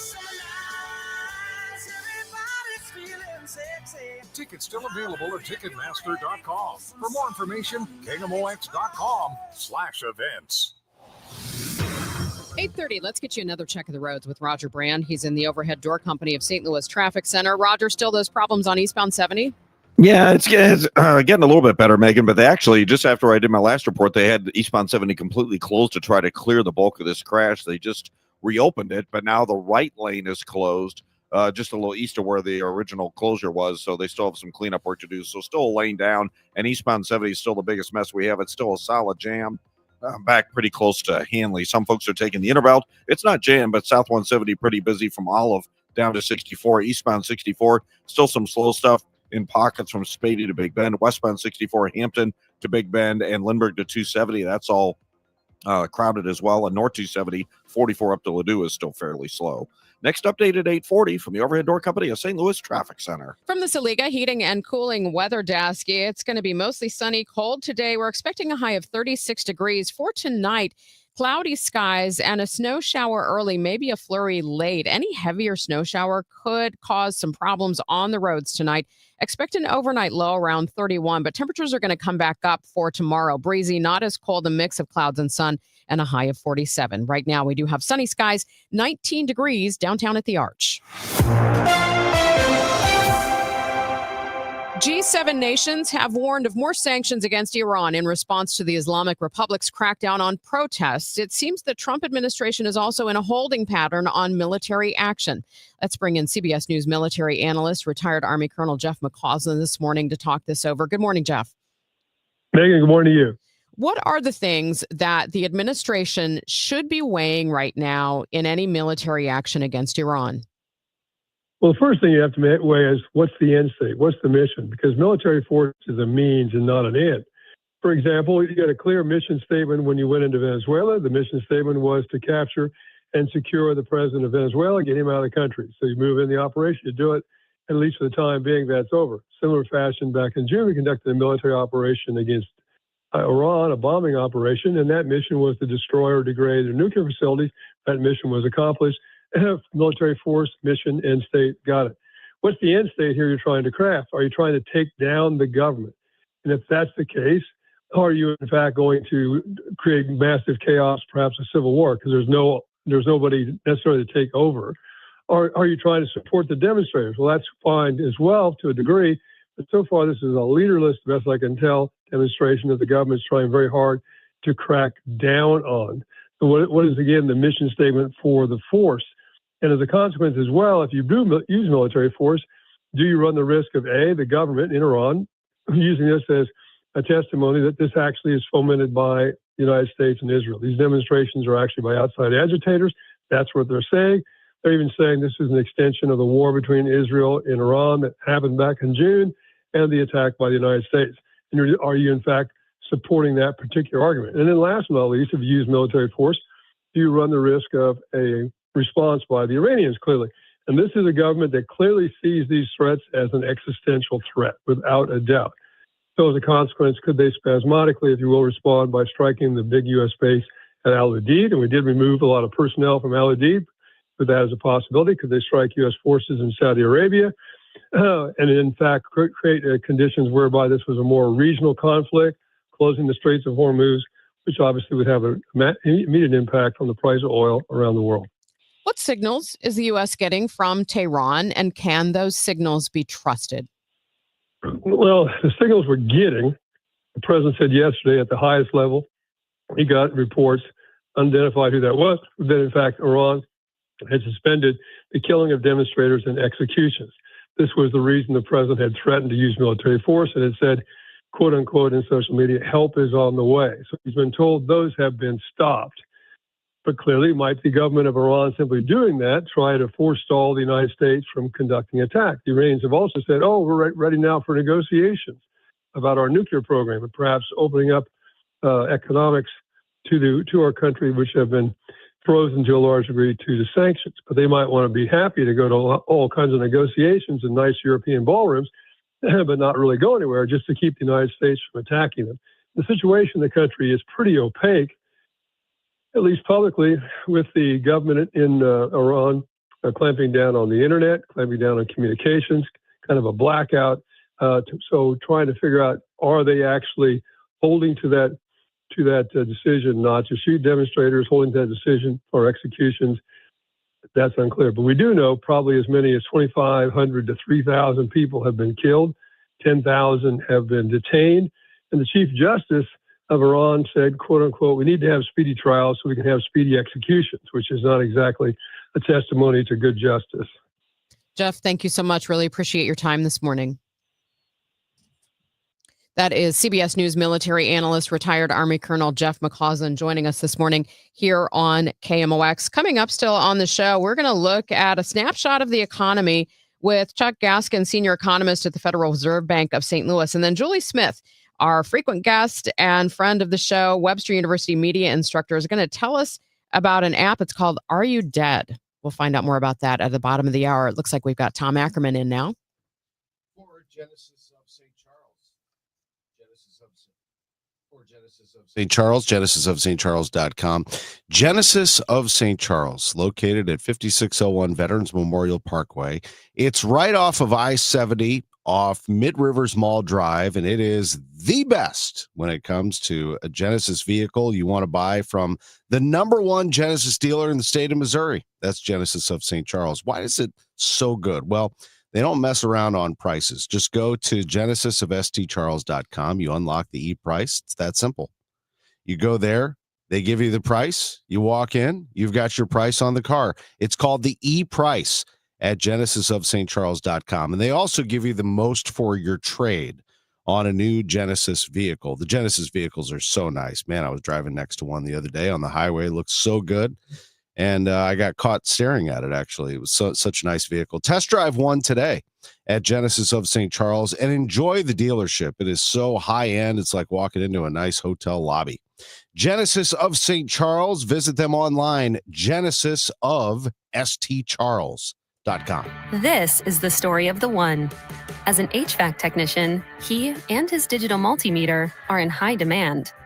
So when a noisy office HVAC turns out to be a failing blower motor, he doesn't break a sweat. With Grainger's easy-to-use website and product information, he selects the product he needs to keep everything humming right along. Call 1-800-GRAINGER, click Grainger.com, or just stop by. Grainger, for the ones who get it done. Every morning, we rise and shine, make breakfast, and brush away the night's rest. These routines help us start the day off right. Nature-Made vitamins are a simple step in that daily care regimen. Multivitamins with daily essentials, clinically studied probiotics for gut health support, magnesium to help relax the body. Nature-Made is made to care for you every day. These statements have not been evaluated by the Food and Drug Administration. These products are not intended to diagnose, treat, cure, or prevent any disease. Your Money Report now, sponsored by Eamon Gantner and Capriano Elder Law Attorneys. Here's Bloomberg's Courtney Donahoe. Goldman Sachs has been fine-tuning its trading machine and expanding its investment banking business under CEO David Solomon, who refocused the firm after a failed move into consumer banking. 2025 was the bank's second best year on record for revenue. Goldman's wealth management business also posted a quarterly record for fees. However, shares are falling as the company reported its expenses have jumped. Despite Goldman's losses, stocks overall are heading for a higher open. Tech stocks are leading the gains today after artificial intelligence bellwether Taiwan Semiconductor Manufacturing gave a strong financial outlook. TSMC expects revenue growth of close to 30% this year. And Delta's top executive says President Trump's push to cap credit card interest rates at 10% will hurt banks and lower-end consumers. CEO Ed Bastian says the move will freeze up tremendous amounts of credit lines that the banks will not be able to afford. Courtney Donahoe, Bloomberg Radio. I dared Archwell Health to keep track of my vitals and my grandkids' names. I dared Archwell Health to simplify my prescriptions, so Max and I have more time to play. Good boy. And I dared Archwell Health to be closer than my neighborhood coffee shop. Our members dared us to do more as a primary care provider for adults age 60 and up. So we made it our mission. Visit archwellhealth.com and become a member today. Archwell Health. We dare to care. You have a legal issue, and you need the Lance Drury Law Firm. We'll protect your rights. Log on at lancedrurylaw.com. This is 104.1 FM KMOX. Here's what's happening. A federal officer has shot a man in the leg in Minneapolis after being attacked with a shovel and broom handle during protests. College enrollment in the United States is at a 10-year high. It's driven by growing enrollment at community colleges. And Wikipedia, the nonprofit online encyclopedia written by volunteers, has signed up new AI partners, including Meta and Microsoft, alongside existing ones like Amazon and Google, all paying to access Wikipedia content. Another check of the roads now with Roger Brand in the Overhead Door Company of St. Louis Traffic Center. Well, all lanes are back open now, Megan, on eastbound 70 where that crash east of Goodfellow. It's on the right shoulder. We still have a jam, but it's getting better, but it's still jammed from Florissant Road and Cool Valley all the way through about Lucas Hunt. And then it's starting to open up unless we have another problem there. I'll try to check on that. I'm looking at 44 right now. There is a crash reported east of Elm. Traffic's bogged down east of Barry through the Edgar Road overpass, pretty congested. on eastbound 44, but I can't see anything blocking at this time. Eastbound 64, that's still heavy. McKnight to Big Bend. South 170, a lot of folks are going that way to avoid 70. It's slow from Olive to 64. Westbound 64, Clayton Skinker to Hanley is busy, and North 270, north of Big Bend up to Ladue is still slow. I'm Roger Brand in the Overhead Door Company of St. Louis Traffic Center. Sponsored by Gloria Lou with your home sold guaranteed realty 314-325-6888. Need to sell your home and you want the most money? The name to remember is Gloria Lou. Yes, Gloria Lou with your home sold guaranteed realty at 314-325-6888 and start packing. Looks like we're going to have sunny skies today, but it will remain cold, a high of 36. We could see some snow later on tonight, a low of 31. And then temperatures are going to rise again for tomorrow. Breezy, not as cold, intervals of clouds and sun, a high of 47. Right now we have sunny skies, 19 degrees downtown at the Arch. Thanks for listening to Total Information on KMOX. I'm Megan Lynch. Multiple times a year, the Federal Reserve taps into a network of key business contacts, economists, market experts, and others to get a read on the economy for you. For our region of the country, that report comes through the Federal Reserve Bank of St. Louis. I'm joined by senior economist Charles Gaskin. Thank you so much for coming in studio this morning. Happy to be here. It's a bit cold outside, but it's a little brisk, isn't it? Yeah. So overall, as we come out of the holidays, what's the big economic picture? Yeah, so as we come out of the holidays, I mean, the end of the year is really driven by consumer spending more. I mean, consumer spending is always a big driver of the economy, but it just doubles down as you get to the end of the year. So I'm always focused on what the holiday shopping season look like, and that kind of gives us a sense of what's going on. And overall, retailers are telling us they had better than expected holiday sales, and they really picked up toward the end of the year. So people were waiting a little bit longer to do some of their shopping, but when they did, they were still spending. A lot of people looking for deals and promotions, things like that. Let's talk about the labor market. Yeah. What's going on there right now? So again, like seasonally, this is a really slow time for the labor market. Hiring kind of slows down as you get to the end of December, beginning of January, then picks up in February. But what we're seeing in our surveys that we did kind of at the end of the year for the year ahead was that many businesses were expecting to keep their employment unchanged. But we did see an uptick in the number of businesses that expect their employment to decline over the course of the year. The other thing that showed up in some of our surveys was that businesses are not willing to raise wages to recruit workers and to bring people in. So it's definitely a labor market that's turned more in favor of employers, and they're seeing more applicants for open position, and they're able to have a little bit more negotiating power on the wage side of things. I hope you don't mind me asking this, but after I read the headlines and you heard the story about college enrollment, you had a take on that. And basically the story was, for people that missed it, that college enrollment is actually up, but it's being driven by community colleges. So what's your read on that? Yeah, so historically what we see in our anecdotal reports from community college contacts, which is a group of people that we do speak to on a regular basis, is when they're seeing their enrollment go up, it's often when the labor market's starting to cool and weaken, because this is people who are either looking for new jobs, looking for a career change because they don't have opportunities, or younger people who are not seeing, right after high school, they're not seeing many job opportunities coming their way, so they're going into school to look for future training. So it's definitely a sign that's consistent with a labor market that's more stagnant than what we've seen in the last couple of years. Very interesting. We talked about consumers. What about prices right now? Yeah, so overall, what we're seeing on the inflation side of things is a little bit of a moderation in price pressures in some areas. So like grocery prices, for example, the price growth has slowed down in those areas. We are also hearing, though, from manufacturers and some other wholesalers that those inventories that they built up over the course of last year started to run down, and so they are now facing some higher costs. And so in some of those areas, those price pressures have built up. So home furnishings, home goods, some of those areas are kind of increasing price pressures. But the outlook for the year ahead is for some more moderation with respect to inflation. As you think about the tariffs that were enacted in the spring, it's kind of a one-off price level shift, and then as you get into the second half of next year, it should work its way through. When we talk about those tariffs and we look at manufacturers and even retail, how many companies are still able to absorb that? Yeah, so what we hear on kind of overall costs, and I would say there's two things that show up a lot. One is tariffs, the other is insurance and just the overall and labor costs more generally speaking, not necessarily tied to wages, but health insurance for employees and things like that.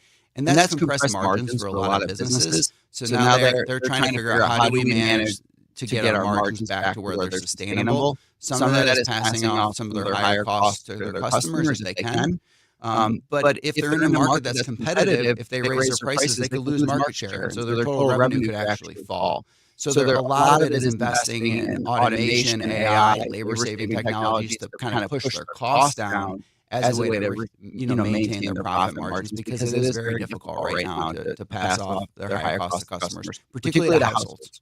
What's the manufacturing output in this latest snapshot? So manufacturing picked up a little bit toward the end of the fourth quarter. There's still a lot of manufacturers that are seeing higher inventories than they would like to have, and so production numbers are still a little bit lower than what they were. But overall, manufacturing activity seems to have picked up a little bit in the last quarter. I know in the middle of the winter, most people probably don't think about agriculture, but there's still markets out there for row crops. What are we seeing there? Yeah, so the agricultural market is relatively stable at this point in the year because you've had the harvest from the fall, you have winter wheat that's planted, but that's a relatively small market. What's really important this time of the year is getting those commodities that you put in the silos out and sold and turning that into cash so that you have money for the next planting season. And that's a really difficult environment right now because those markets are just not meeting the demand based on the supply that we have.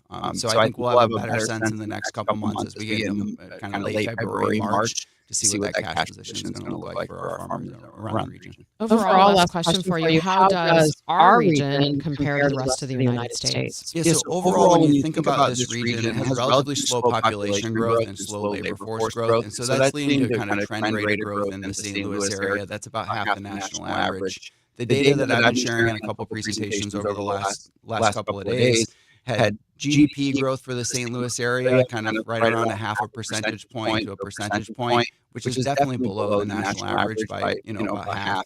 And that look for the year ahead is a little bit better, though, as we're kind of returning closer to trend rates of growth. All right. That is Charles Gaskin, Senior Economist with the Federal Reserve Bank of St. Louis. Thank you so much for coming in this morning. Now the news at 9, The Talk. The Chris and Amy Show on 104.1 FM KMOX. Glover here for my friends at Cantor Injury Law. Cantor is local, and we're here doing the work every day. We're right here in St. Louis, and we're ready to fight for you. CantorInjuryLaw.com or call 314-628-9999. The choice of a lawyer is an important decision and should not be solely based on advertisements. I started wearing glasses when I was in preschool, so my eyesight has been a concern all of my life. That's why I trust Ophthalmology Associates with my vision. You can call 314-966-5000 or go to youridoc.com if you want the best care. I see Dr. Greg Birdie. He's watching me closely for any development of glaucoma, which runs in my family. Ophthalmology Associates has the latest technology to track and diagnose your sight, and they have a fantastic support staff that's going to guide you through that process. Start the new year off by taking care of your eye health. Call 314-966-5000 or go to youridoc.com. The doctors of Ophthalmology Associates are Drs. Greg Birdie, who I mentioned, Ranjan Malhotra, Robert Rusati, and Andy Royer. From issues like dry eye to conditions such as cataracts and glaucoma, the doctors of Ophthalmology Associates can guide you through your diagnosis and treatment options. They're located at 12990 Manchester Road, about a half mile west of I-270 on eastbound Manchester. Again, more information, call Ophthalmology Associates at 314-966-5000, youridoc.com. Who's been talking about St. Louis sports since 1985?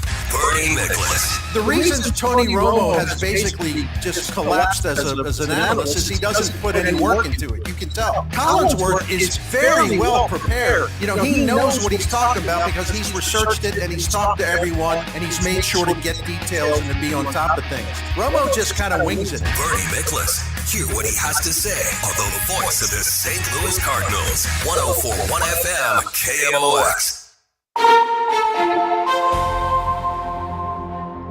I'm Megan Lynch, and you're back with Total Information AM here on KMOX. It seems like we are more connected with our devices than with people sometimes, especially if you consider the popularity of a new app. It's called Are You Dead?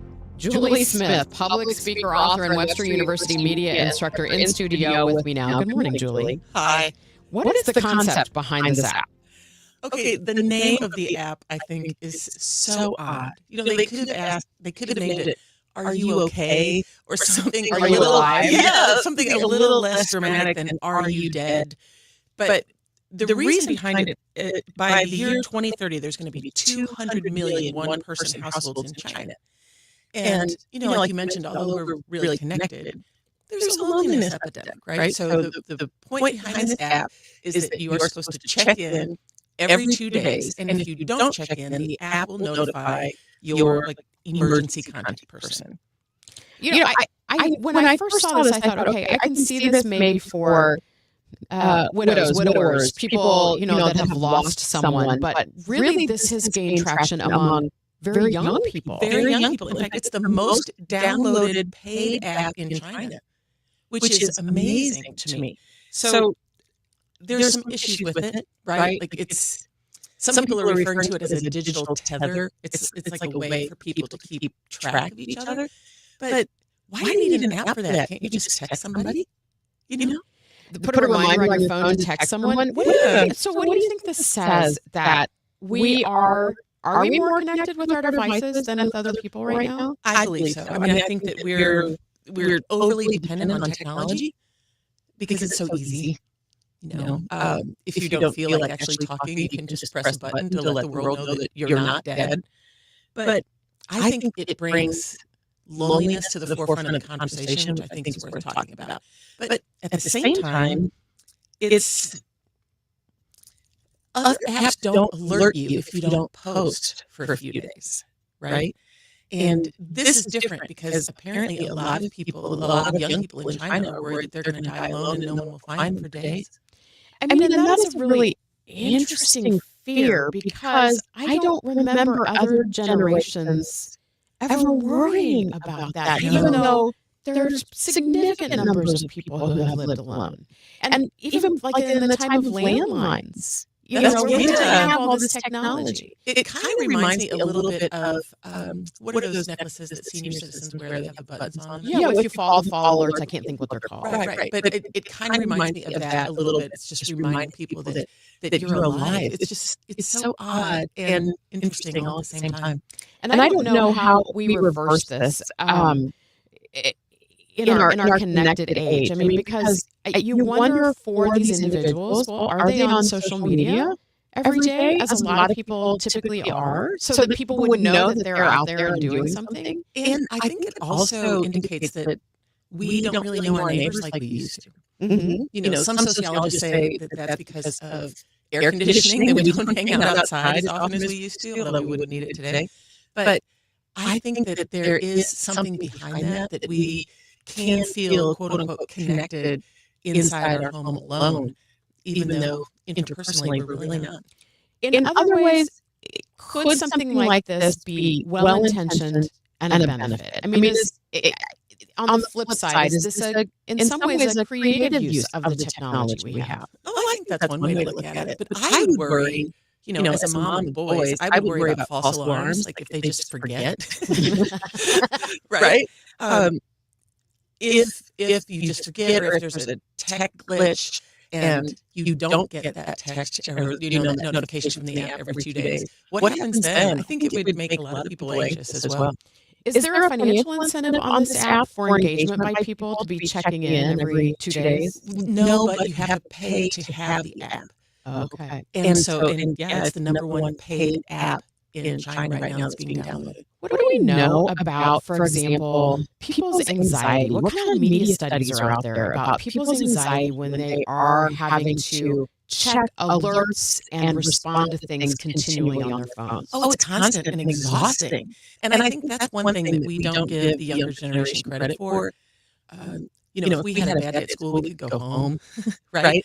But a lot of younger people are dealing with this social anxiety 24/7 because their phones are always on. So I think there is something to that. The notifications too. I mean, how many notifications do you get on your phone a day? Well, you couldn't even get in the building today because I had put mine on sleep mode because I get so many notifications. But I figured out how to do it. Yeah. But do you think that things like this are going to expand? I mean, this is just the latest thing to tether people to their phones? I think so. And what's interesting about it is that it's tethering us more to the technology while it's implying that it's tethering us to each other. And it's really not. It's really not. It's making it much easier to not have any conversations with people if you just press a big button that says, I'm not dead. Wow. Julie, thank you so much. Really appreciate you coming in the studio this morning. Thank you for listening to Total Information AM this morning. And of course, if you missed any of our segments, you can always go on to the KMOX.com website, our podcast page, Total Information AM. We've got a whole archive of all the topics we've covered throughout the last week and months. It's 8:56. A lot of legal questions in the news today. President Trump saying he might invoke the Insurrection Act in Minnesota and the Supreme Court. Here's arguments regarding trans athletes in sports. Good timing because we've got KMOX legal analyst Brad Young sitting in for Chris Ranji. And why? It's the big colonoscopy day. We'll get a live pregame from Alexa Dat. It all starts at 9 a.m. on the Chris and Amy Show on KMOX. Time now for today's Spotlight on Money, sponsored by Lendseek. If you devote a lifetime to saving money, you shouldn't feel bad about spending it in retirement. Sandy Brager of Aspirient in San Francisco says you can save, spend, and have enough to take care of yourself and your heirs in the future. Finding that both and balance, it's really important in those situations. She